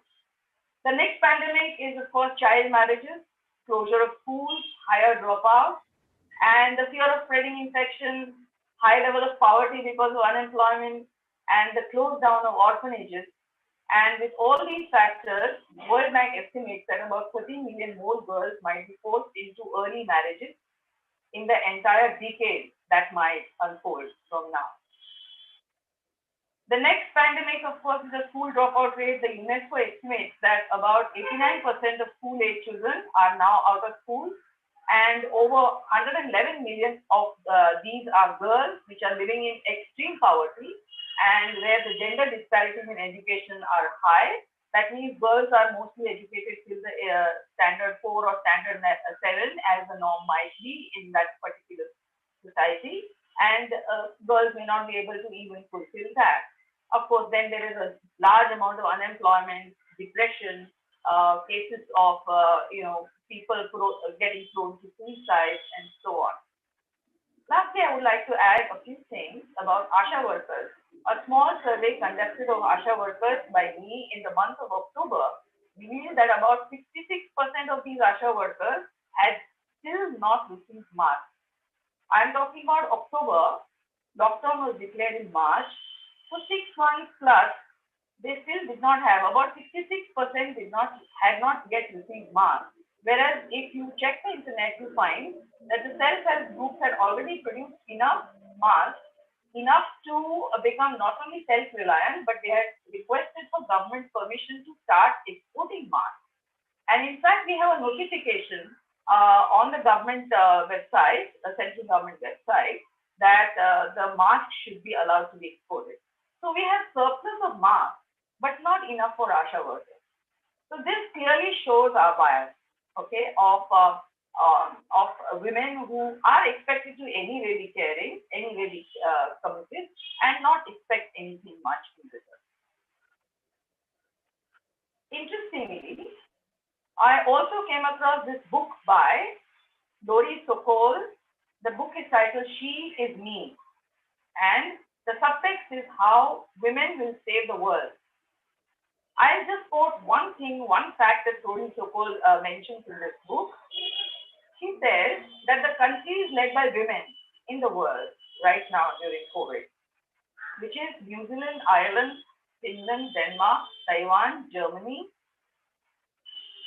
have most successfully minimized the impact of COVID-19 in terms of both the death toll and the impact on their economy. So she says that let women rise to that level of power, and they will show how to reduce the crisis. So managing the crisis of especially the health very well has been our forte, and if women get that position to make decisions, good things can be expected. Our own example of our own country is the Kerala Health Minister, Ms. Shailaja, who was the other day, I think a few months ago, she was interviewed even by BBC for involving all the stakeholders and creating a kind of a blueprint which involves everybody and therefore solicits good cooperation from all the people who are all groups in the society who are going to be affected by COVID. Lastly, this entire thing about division between paid and unpaid work, between men and women, and the question of living with self-esteem or capability, in using Amartya Sen's terminology, reminds me of the basic paradox between the value in use and value in exchange. Being an economist, I cannot help this, right? So the basic paradox is between value in use and value in exchange. The use value remains hidden, and the exchange value receives all the spotlight. Similarly, formal sector is seen, and the informal sector remains hidden. This is what we saw when the migrants left and simply rolled out on the street. We had simply never imagined that. Almost in the same vein, behind every visible man, there seem to be a number of invisible women. So the idea is to make those invisible women visible and to provide them a sense of dignity, a sense of security, ask them, realize, ask them, understand their aspirations and create an environment, not simply create an environment. As somebody said just now, women probably don't need anything. Okay, they just need to come together. The typical feminist idea. In fact, here I would like to also quote one effort by an MBA from Gurgaon. There is the group called Gurgaon Moms, which was initiated in 2011. And of late, recently there are about 25,000 women who are members of this group. And what does this group do? This group simply allows every woman to share any kind of information or ask for any kind of information, including who is your yoga teacher, or how do you use your spare time, or if somebody has a slow learner in the family, how do you deal with that? Or if you have an elder who is suffering from Alzheimer, how do you do with it? How do you deal with that? Okay, so what is the level of stress that you're facing? So, these kinds of, and the bottom line or the motto of this Gurgaon Moms is, if we come together, we can achieve anything. All we need to do is come together. So, of course, at the ground level, people come together. At the state level, the state has to envision, so from the ground level, maybe women need to be made aware, as Disha says, the counseling can begin in the schools and colleges to allow the girls to realize that they have more in themselves, and then hold their hand and then take them to a position where they begin to tell the government, that we want to be on the table. So just now somebody said it. I'm sorry, I forget the name. But so let us come on the table and listen to us, listen to what we want, and listen to how we want to achieve it. Okay, so with this, I thank everyone for having given me this opportunity of listening to so many efforts on the ground, listening to so many academicians and activists, and everyone else who has worked so with such commitment in this area. And I thank my friend Rupa Nitsure Rege, who has recommended my name, and thanks Professor Apte, who has believed in Rupa Rege's work and given me this opportunity to interact. Thank you very much. Thank you very much, all five the speakers, Shobha Wadhwa and Anuradha Nair, for your PPT presentation, and three discussants, Shubha Lakshmi, Sejal, and Dr. Sucheta, for enriching the discussion. And in short, like this whole, I can sum up this whole session by saying that we have discussed the biases in the labor market, biases when the women's face at the time of in their survival struggle, and also the need for transformative financing for gender equality, and how we need to engender micro, meso, and macroeconomics. So that's very important. I think one thing which we haven't focused on is that more power to Panchayati Raj institutions, urban and local self-government bodies, who were the frontline workers at the time of this COVID pandemic. So I think more funds, functions, and functionaries to the urban and local self-government bodies is also an answer to meet the challenges of the current times. Thank you very much for this session and giving me opportunity to chair the session. Thank you, Professor Pradeep. Thank you, Dr. Thanks. I think we will curtail the break from 10 minutes to 5 minutes and resume. Okay. We are already overshot our time schedule, and we will start the next session. Yeah. Chetna ma'am, that we will start in 5 minutes. Yeah. Okay. Look forward.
So Vishal, should we start?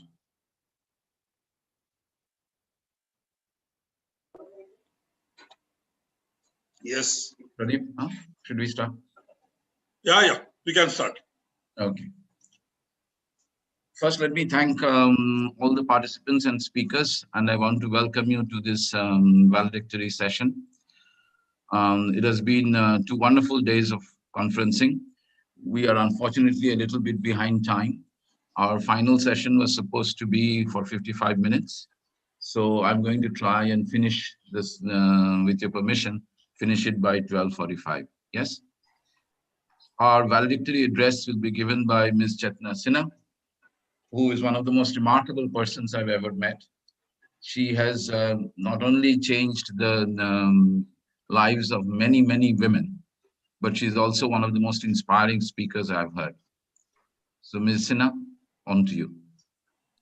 Thank you, Mr. Shubhashish, and thanks, Vishal. I hope, am I audible? Yeah. Yes, you yes, are. ma'am. Yes. Thanks. Yeah. So I was listening to all the debates, and I just would like to be very brief, and you can always please tell me if the time is up. So first of all, I would just like to share that whatever I was listening in the previous session, and I would like to share some lessons I've learned post-pandemic from women in grassroots. Either they are workers, or they are entrepreneurs, or they are farmers. And I have not only just learned, but we have changed the whole strategy of working with women or with rural communities, and also working with the government to change the strategy. I know, Anuradha, last week there was a meeting with government of Maharashtra and about this whole budgeting of women. And so just, since last 6 months post-pandemic, what I've been learning from women, I would just like to share that. And I'm so grateful that there are all academicians here who would agree with me that, how if we listen to these women, the roadmap can be very different. By saying this, let me share with you one of the lady, Rupali Shinde's story. Rupali Shinde, she has not completed high school.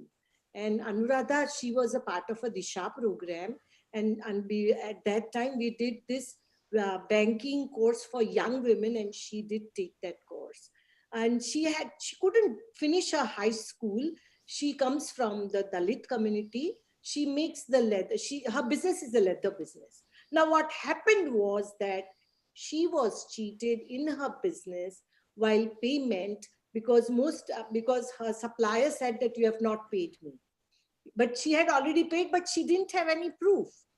So she has been using our banking services, and she started using all the banking, digital banking, in a very, not pandemic, but before that also. And we were so surprised that she came to the bank and she said that I want to learn all that how do I create my digital footprint?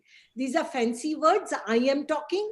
Rupali just said that I want a proof when I buy something, or I want a proof when I sell something.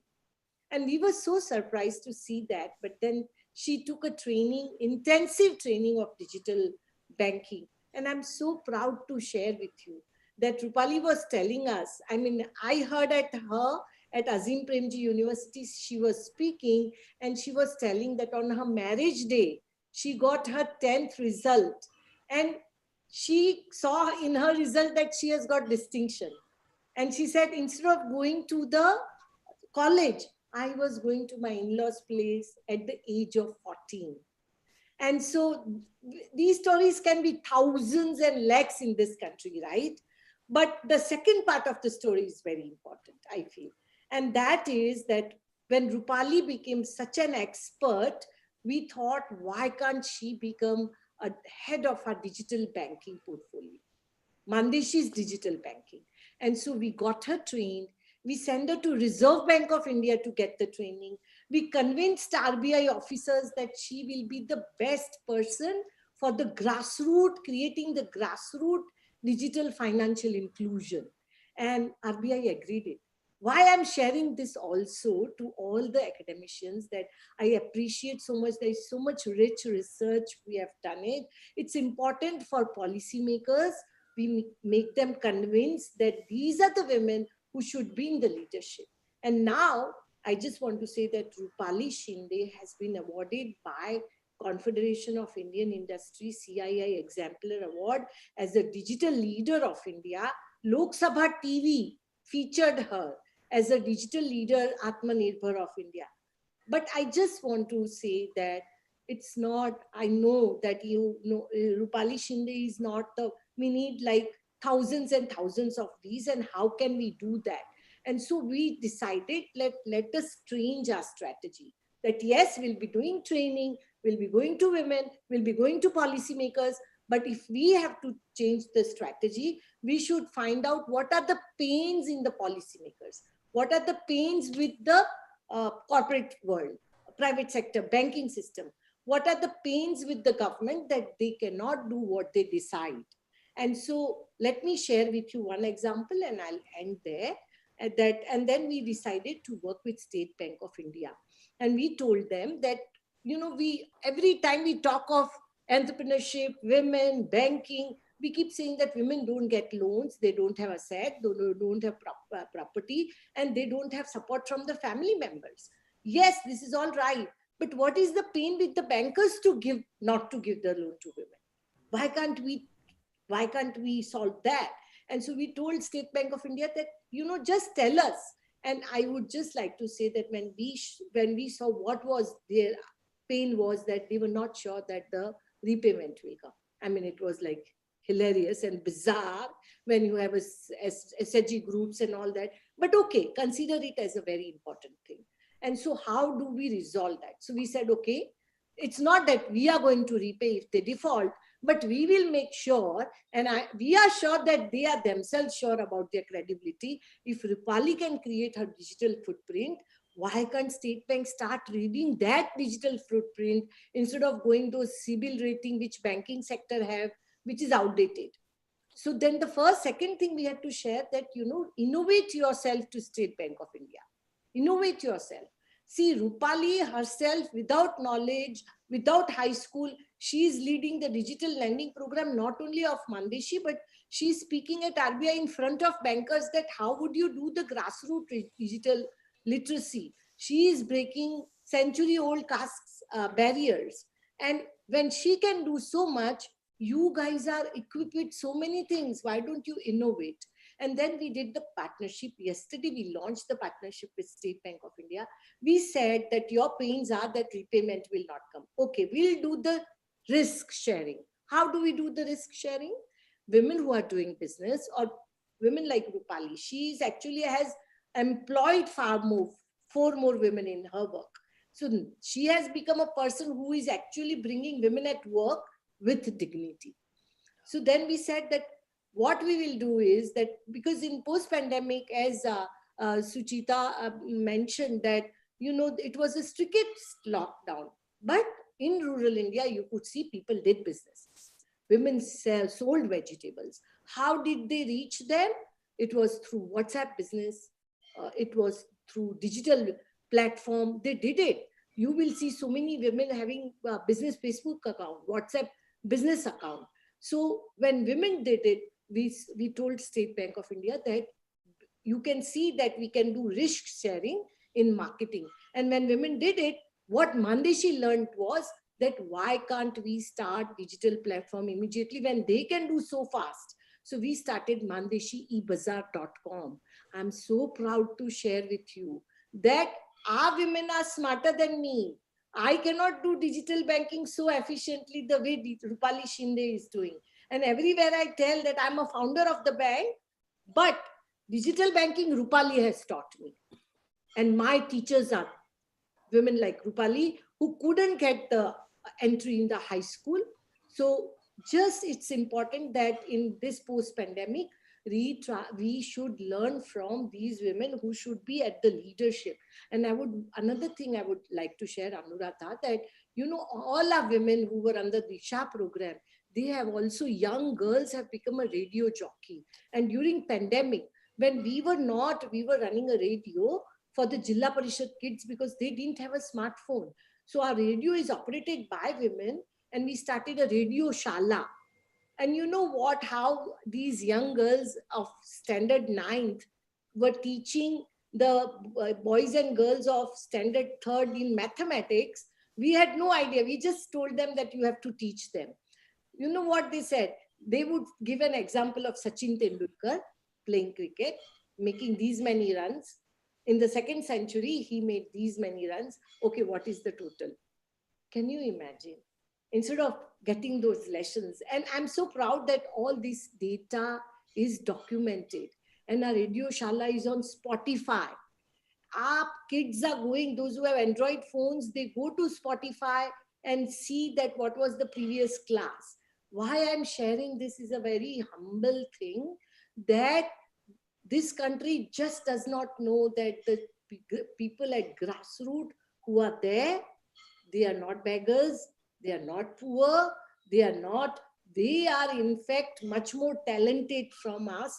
And from all these experiences, I've always been saying that when I meet women like Rupali, who lead the digital program of the banking system, who go to Reserve Bank of India, and I feel that what Rupali tells to policymakers, to state bankers like State Bank of India, I mean, she has helped the bankers to create the alternative credit score for women who have never been to the rating. What I'm trying to say is that whole banking system, if you want financial inclusion, first learn yourself. You have to reinvent your credit score. You have to understand about the digital footprint of low-income communities. And you will have to learn how to do it. They have learned it, right? Rupali has her own digital footprint. She tells that I can get the Kisan credit loan because my working capital is more than 200,000. When they are ready with all this, why the mainstream sector is not ready? Why are we going? So anyway, what I'm trying to say is that Mandeshi with this, and the lastly, with radio, with e-commerce, we realized that we have invested in technology. So then we were told that we should create a Mandeshi Digital Academy for the grassroots women. And that's what we have done it. And I'm just like, this is just in a very nascent stage. Srushti is our partner. They are digitizing everything. So our women can go directly on that academy and would be able to not only just make herself aware of the whole financial literacy, digital literacy, and digital transaction. But I just would like to say here that, I mean, I always find that it's not that they don't know. It's what we don't know. And it is time to realize that we don't know, and we will have to learn from women like Rupali Shinde or women at the grassroots. There were so many examples given before also, that what women want. So I have always learned from them, and which I've been saying like 1,000 times, but I really like to say that women have taught me two things. One is never give poor solutions to poor people. That is one. And second, which I have learned from these women, which is I'm so humble, is that they always say that our courage is the capital. They tell this to bankers, to Reserve Bank, that our courage is the capital. And I always find that their courage has been a capital for me. And it can be for all of us, because it's not that women around whom they are smart. I know all of you must be meeting so many such people who has an exam, who are like amazing and has so much of courage. It's a time is there to just to listen to them, recognize their courage, recognize their wisdom. I do feel very strongly. You know, we are in the time of AI, which I appreciate because I myself talk about data. But I always feel that our women, I mean, our radio jockey Kera Bai, when she talks about her farming and land and earth, I feel that her ancient wisdom is equally important. Her AI is also very important. Ancient intelligence is also important. So here I would just say that thanks for inviting me for this valedictory session. And I know that here all people, all of you are experts, academicians. It would be so helpful for people like us to evaluate our own program, see the impact and get the learnings from the people. When people are in post-pandemic, we have seen how they have found their own ways. We just need to learn from them. Thank you. Thank you, Chetna. Thank you very much. There was an economist, Kahneman, who had won the Nobel Prize. He had once said that while my colleagues are studying or investigating or doing research on artificial intelligence, I'm doing research on national stupidity. I think Chetna's comments, we're all experts sitting here trying to do complicated stuff when we are not looking at what is going on around us by the people who are facing the problems and how they are overcoming them, because that's what the innovation is all about. We are trying to innovate far away from the problem, whereas these people are innovating at the problem level, and we are unaware of that. So thank you, Chetna. Thank you very, very much. I will now call upon, since we're short of time, I'm going to go straight to Professor Apte. Pradeep.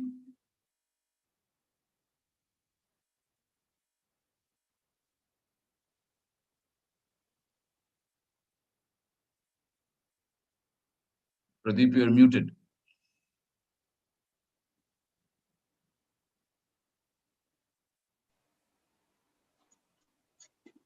Unmute. Yes, now you're all right, Pradeep.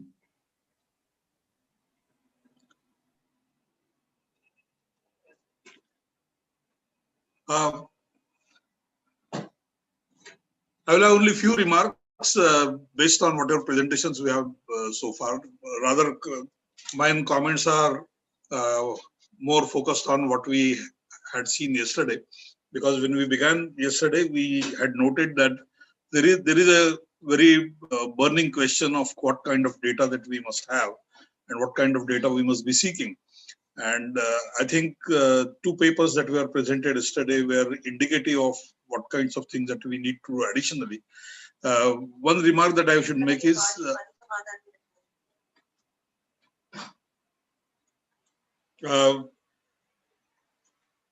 there used to be data called occupational surveys, which the Ministry of Labor and the Bureau used to publish. I think there is a need to revive that sort of studies, because we have very large unorganized sector, and the possibility of getting very regular, very frequent data on many facets of our unorganized sector is anyway difficult.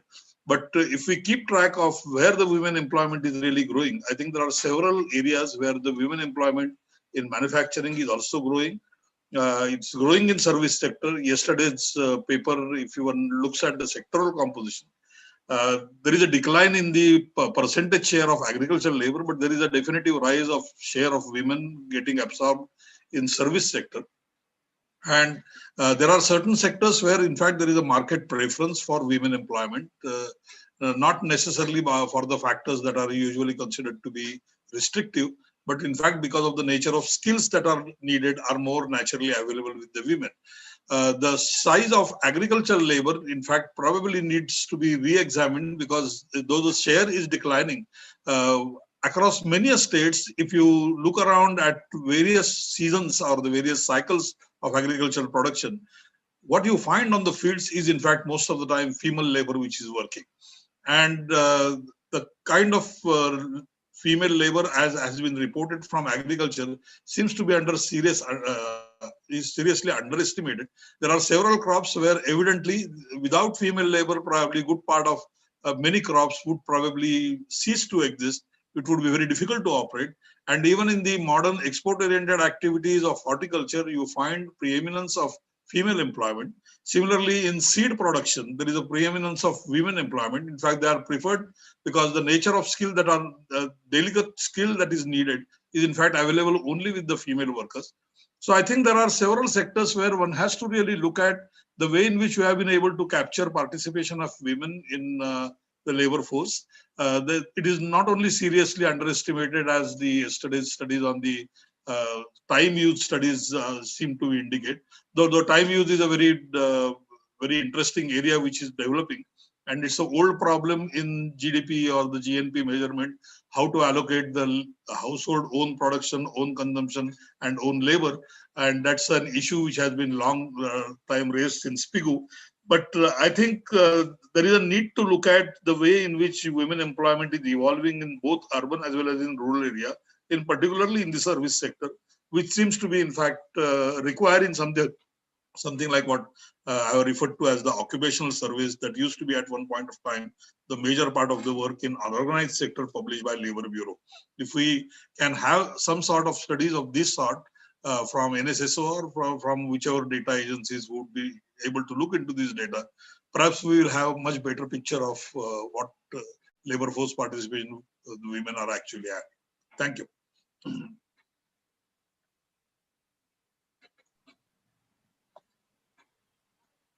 Thank you, Pradeep. Thank you very much for being short and simple.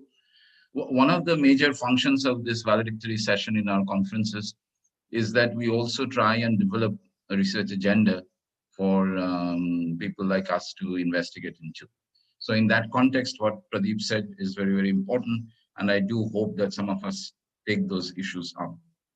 I now call upon Ms. Sangeeta Shroff and Jayanti Kajale. And if I don't know in which order you will present or if both will present, so please go ahead.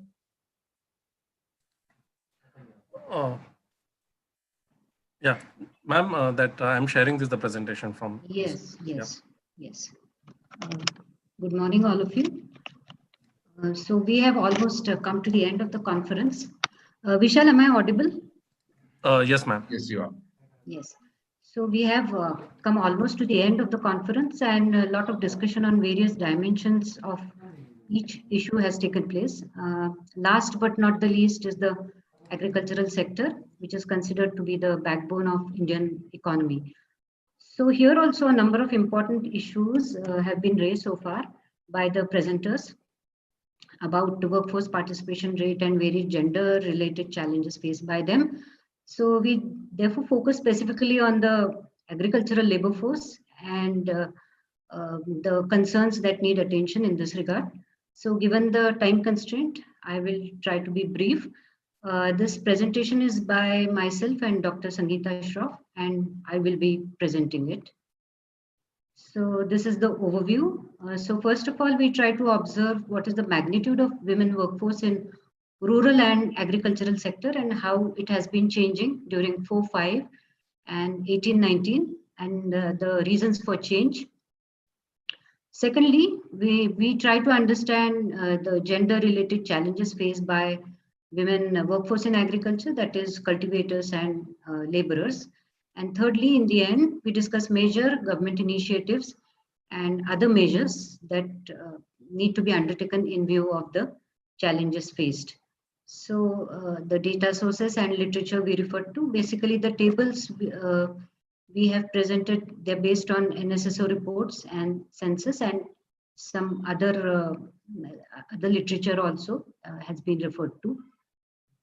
So just to set the background, some features of the rural sector. So as per census 11, population, if we see 69% of the population was residing in rural areas and 31% in urban areas.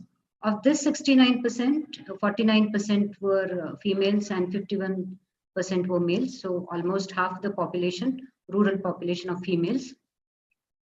The next table shows shares of agricultural and non-agricultural sectors in rural areas. So we see that share in rural income of agricultural sector was 39%. The rest was the contribution by non-agricultural sector. And if we see the share in rural workforce, share of agriculture was 64%, and that of non-agricultural sector was 36%. So 64% of the workforce was contributing to 39% of the rural income. So this reveals relatively very low contribution of the agricultural sector to income vis-a-vis employment. This also indicates lower productivity of agricultural sector, which seems to be too crowded. Also, the target growth rate of 4% per annum has never been achieved in case of this sector. The farm sector has become vulnerable as farmers are faced with rising input costs coupled with declining prices, and therefore this has manifested into what we call as agrarian crisis or agrarian distress. So this table shows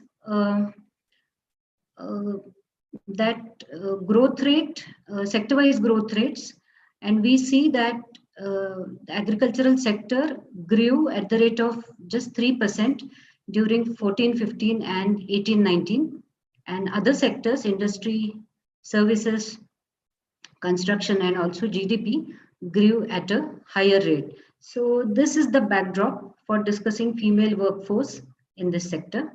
Next.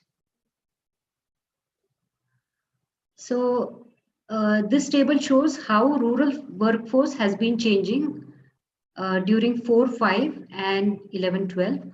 We see that total workforce in case of males has increased. It has almost stabilized by 18-19.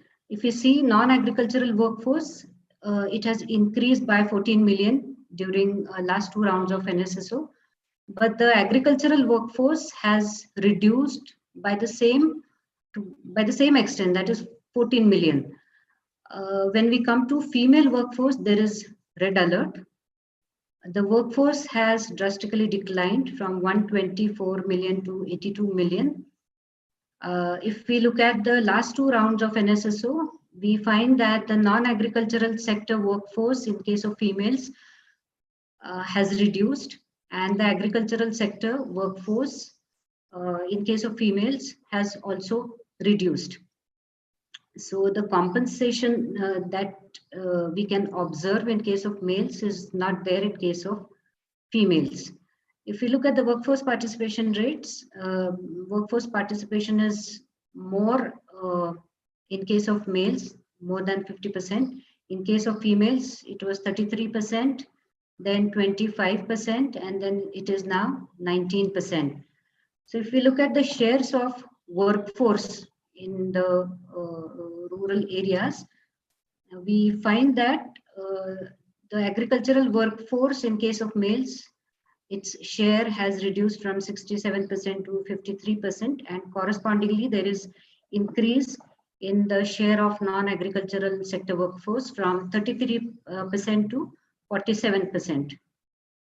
Similar pattern is observed for females also, but the point to be noted is that still 71% of the workforce is still working in agricultural sector as cultivators and agricultural laborers. Non-agricultural sector workforce has increased from 16% to 29%, but as compared to male workforce, it is very low, just 29%.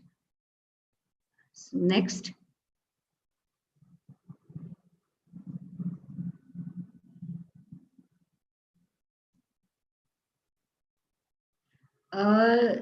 So to come to what the data indicates, a few years ago we were talking about, the academicians were talking about feminization of the rural workforce. Now we are talking about defeminization of rural or agricultural workforce. That is the terminology that is used in the literature. So workforce as well as workforce participation rate is declining continuously in case of females. So studies have also found that majority of the female workers who withdrew from farm work and stayed back at home belong to the agricultural labor households, which raises concerns. The probable explanatory factors have been discussed at length by the earlier presenters, so I will just touch upon them.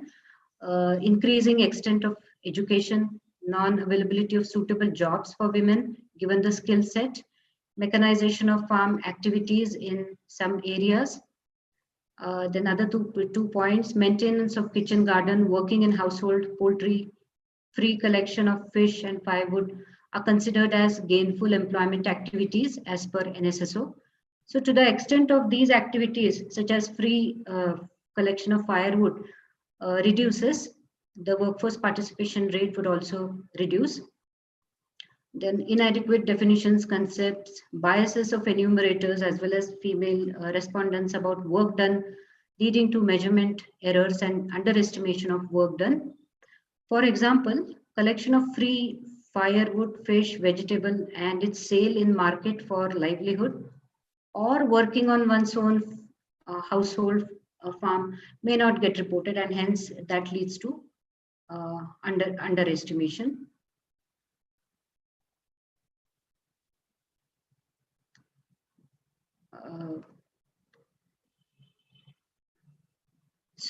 Then what are the gender related challenges faced by female cultivators and agricultural laborers? A few of them are mentioned below. And by gender related, we mean situations wherein roles and norms are fixed by the society and not by biology or physiology. As far as cultivators is concerned, we all know lower literacy rates, generally lower awareness, and hence less occupational mobility and opportunities for females. This holds true for agricultural laborers also. Secondly, non-consideration or underestimation of productive work done. Cultivation on one's own plot may be seen as extension of household activities and may not get reported. So this we have already seen. Working as family labor on one's farm without rights of decision making. So now, whenever for our field work we go to the households, we observe that in a number of households, women work on their farms, but they are not aware of financial transactions, or they do not have right to take decisions. Specifically, when we went to and met the widows of farmers who committed suicides, we came to know that many of the widows were unaware of the financial transactions. They didn't know how much loan was taken, how much was outstanding, and they were completely unaware, and the situation was quite pathetic, as they were ignorant, or maybe they were kept ignorant about the economic transaction. They were not included in the discussions. So, and this created a lot of problems for the women workers. So they work, but they do not have rights, these rights. Women workers, women are farmers, but they are not landowners. As per the India Human Development Survey, only 2% of the farm land was owned by females in 11-12.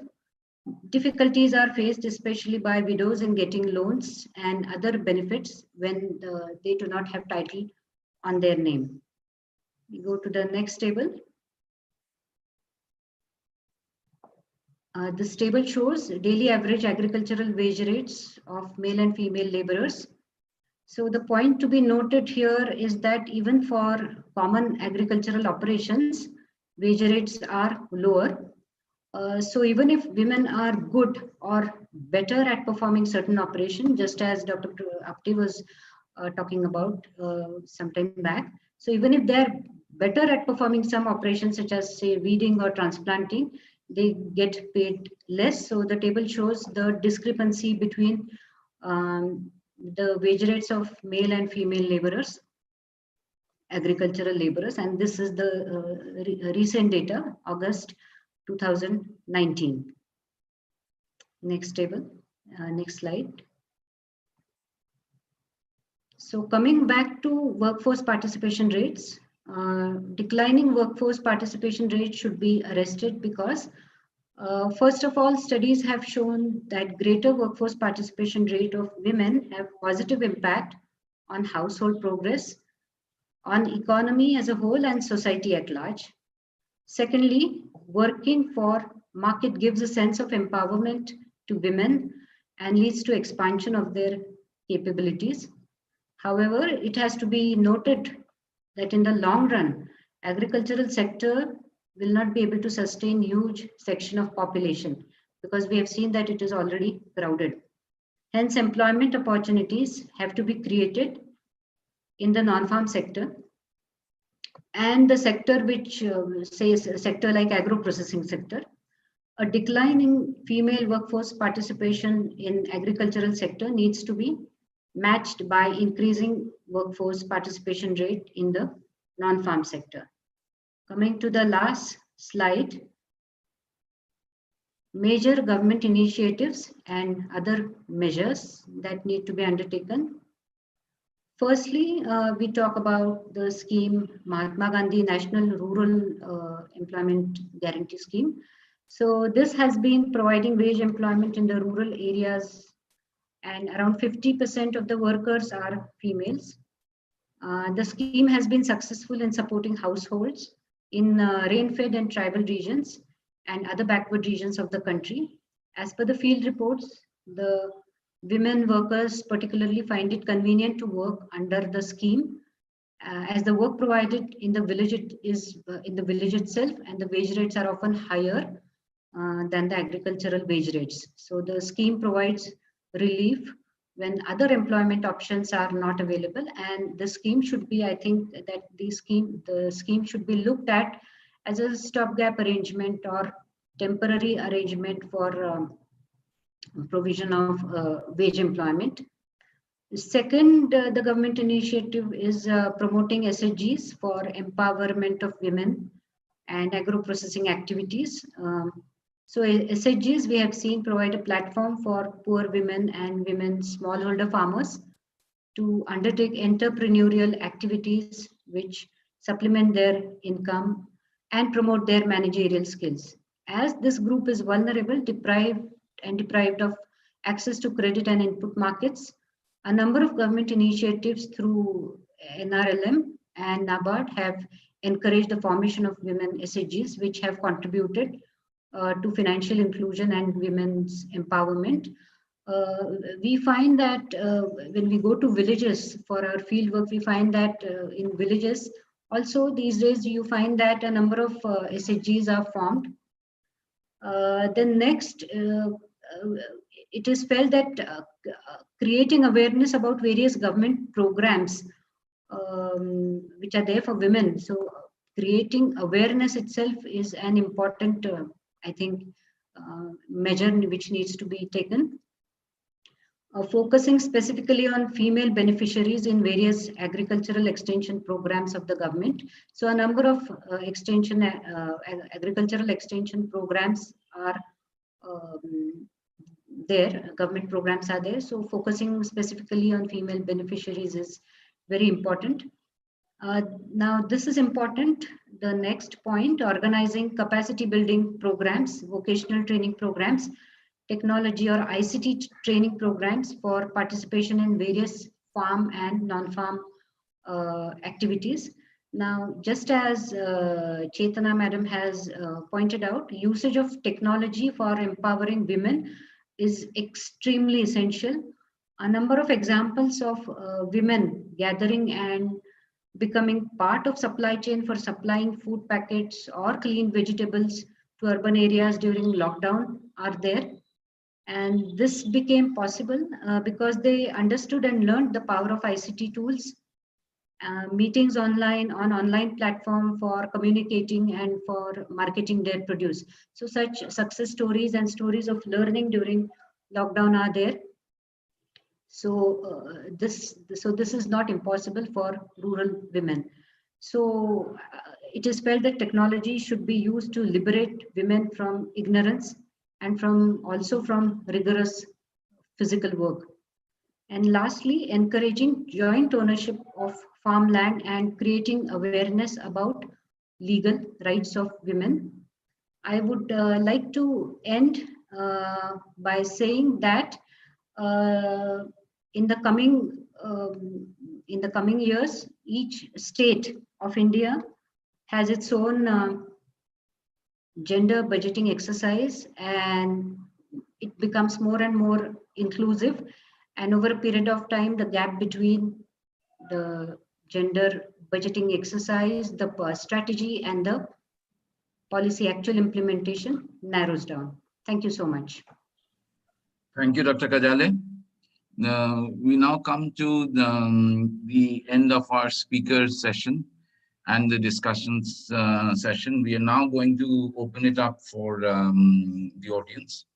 If anybody would want to raise an issue, Vishal, I think you should please turn on, unmute the people. There's no point putting it down on the chat. If anybody has any question or comment, please remember that this is directed towards our future agenda. So if you could keep your comments or suggestions restricted to that. Yes, Vishal, you were trying to say something? No, sir. Like the questions are addressed to participant need to send the questions to Shilpa ma'am, and she's going to compile the questions and we'll give it to you. So Shilpa, hi. Do you have the questions with you? Good afternoon, Dr. Gangubatia. Hi, I haven't received but any. Shilpa, you cannot speak without turning your video on. Hang on.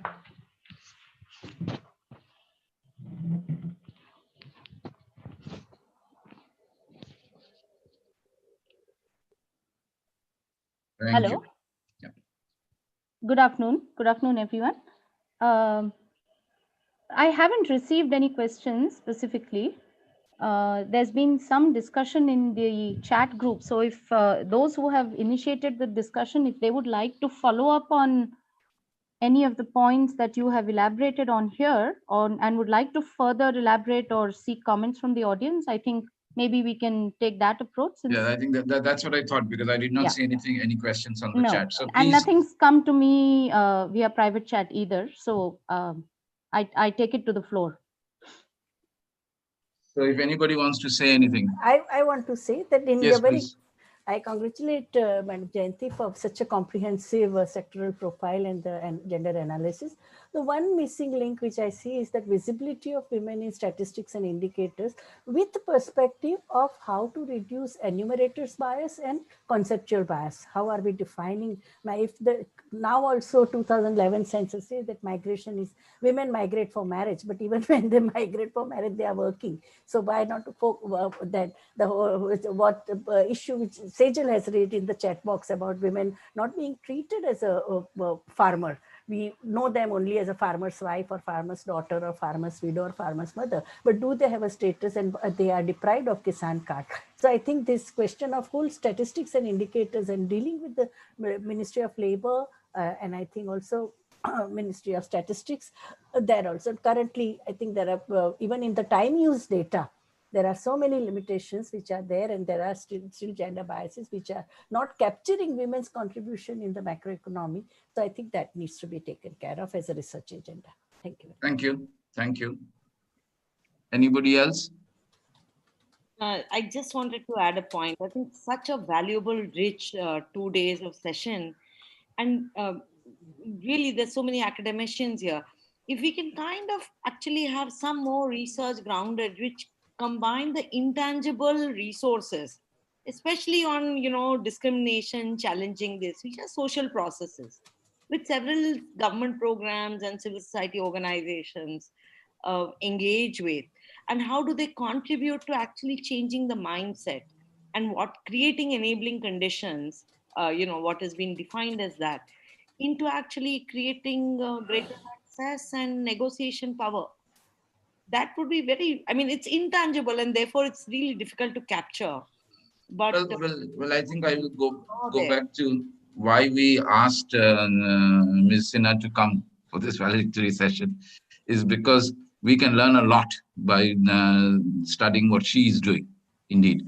Because, the one thing I learned in this entire discussion, or relearned in this entire discussion, when we started the Disha program, at IDF, we were very sure that we are not going to create jobs that women do.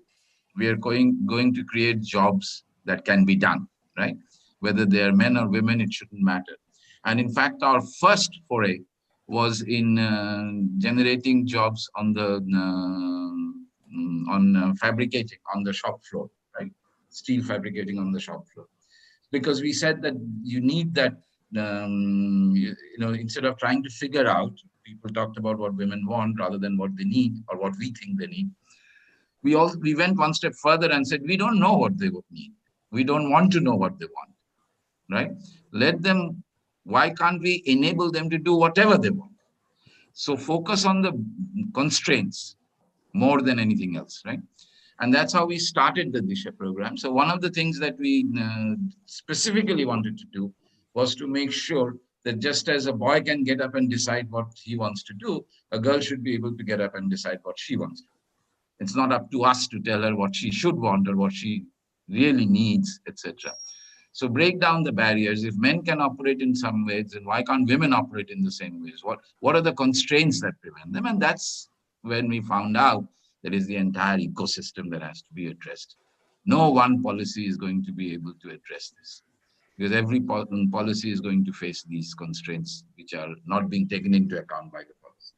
But anyway, that was a big learning, and in the discussions that happened over the last 2 days, we relearned that thing. So you're right that we need to, not just look at the data and the statistics, because whatever we observe is very much driven by the theory we have in our mind, right? As to what is it that we want to infer from what we're observing.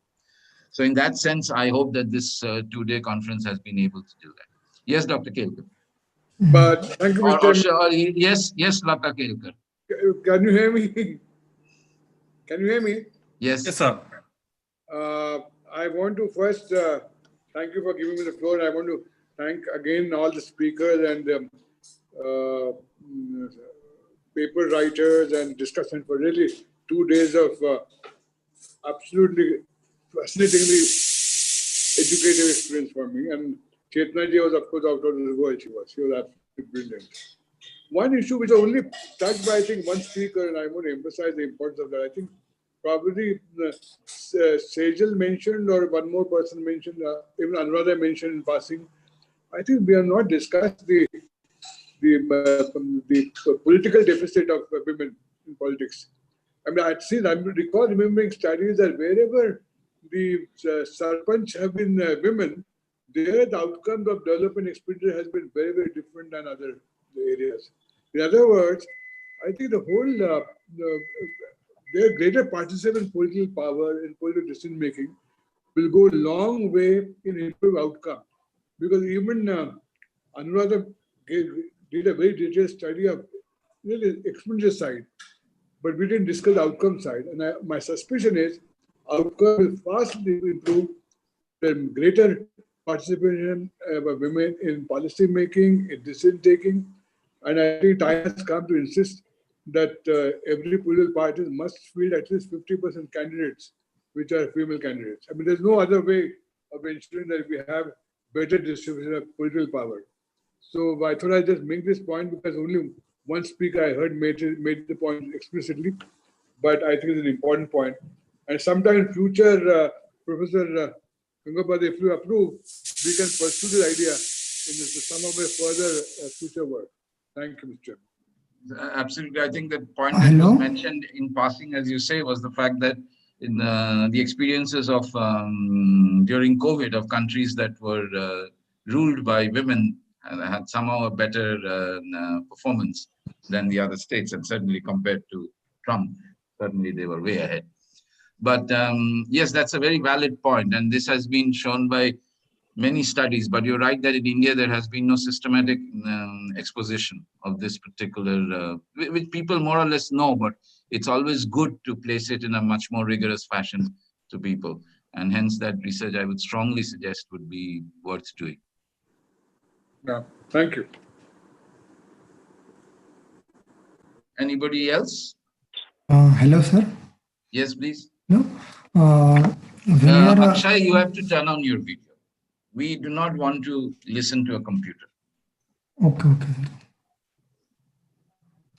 Thank you. Hello, sir. When we are thinking about some urban part of India, women are economically independent, but society and some family members are not allowing them to contribute in decision making. So what can you do for that? Do you have any? It is a mentality problem. Well, the whole idea of this conference is not for us to give gyan. The whole idea of this conference is for us to know what we should be doing. So you have to tell us. You have raised the issue. What do you think should be done? Seriously, because one of the big problems we have had with gender issues in India is that most of the policies, most of the interventions are planned by men. Right? So that's a big problem.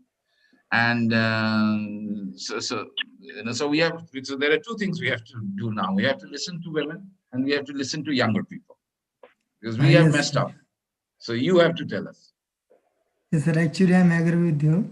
We have to listen to women. Some people are not ready to listen them. So my question is about them. We can. So actually, I don't have his answer. I'm thinking about it now. In future, maybe I will able to give answer. Thank you. Anybody else? Thanks a lot. Okay, so we have 4 minutes left, right? According to the promise that I made. I would first like to thank. Sir, can I come in? Yes, please. Yeah. So this is Suchita, and Please remember you're eating into the chair's time, but it's okay. Please go ahead. Yeah. So this Disha's work of counseling the girls from school level, and I was just reminded of Dr. Rani Bang's intervention of including gender education along with sex education. So at school level, we are now propagating sex education, almost treating men and women as biological animals. So including gender and sensibilizing people at that level might be a very important agenda for future. Thank you. Thank you. Thank you. That's a very valid point and a well-made point. Yes, thank you very much. So I would, the reason why we got Ms. Sinha in to come and give the valedictory address, as I said, is to shake us up a bit and make us look more closely at things that are happening rather than at things that we want to happen. Because much of the learnings can be observed by people handling their own problems. I remember IDF at one time tried to did a report on the innovation ecosystem. And in one of the meetings, right, people were complaining about how the innovation ecosystem was being blocked by various rules, right, of the government and regulations. And then this one person who stood up and who has done remarkable work after that as an innovator, he said that, wait a minute, the whole idea of innovation is to cross these hurdles. If you get rid of these hurdles, then why innovate? Then you're just doing what others want you to do. And I thought that was an extremely interesting approach. And that's what Ms. Sinha has been doing with her organization, right? That people are overcoming these hurdles in their own way, in the best way that they can. And instead of empowering them, we are trying to tell them how to do it. I think that's, it's that sort of thinking that Ms. Sinha has not only actually talked about, she's actually demonstrated with the work that she has done. And it would be fantastic if some researcher can document the entire process. There has been a lot of documentation of what she has done, but it's more at an anecdotal level. But a more rigorous documentation would definitely help. So, so set the tone.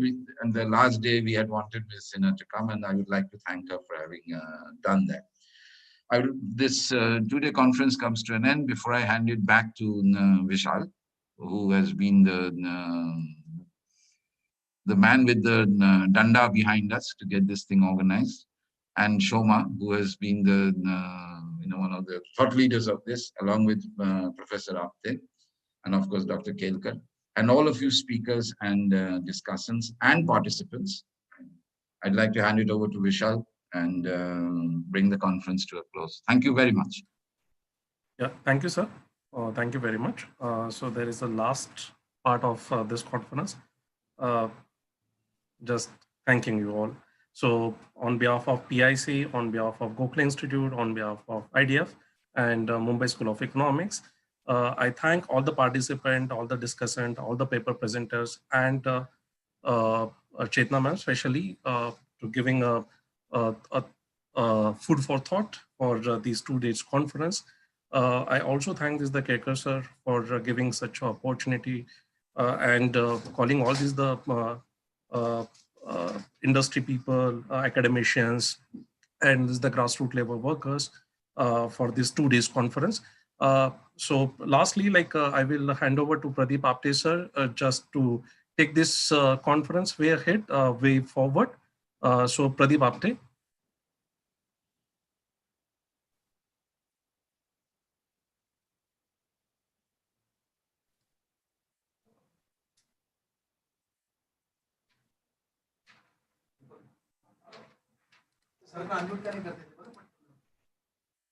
Pradeep. Yeah, so he's unmuting himself.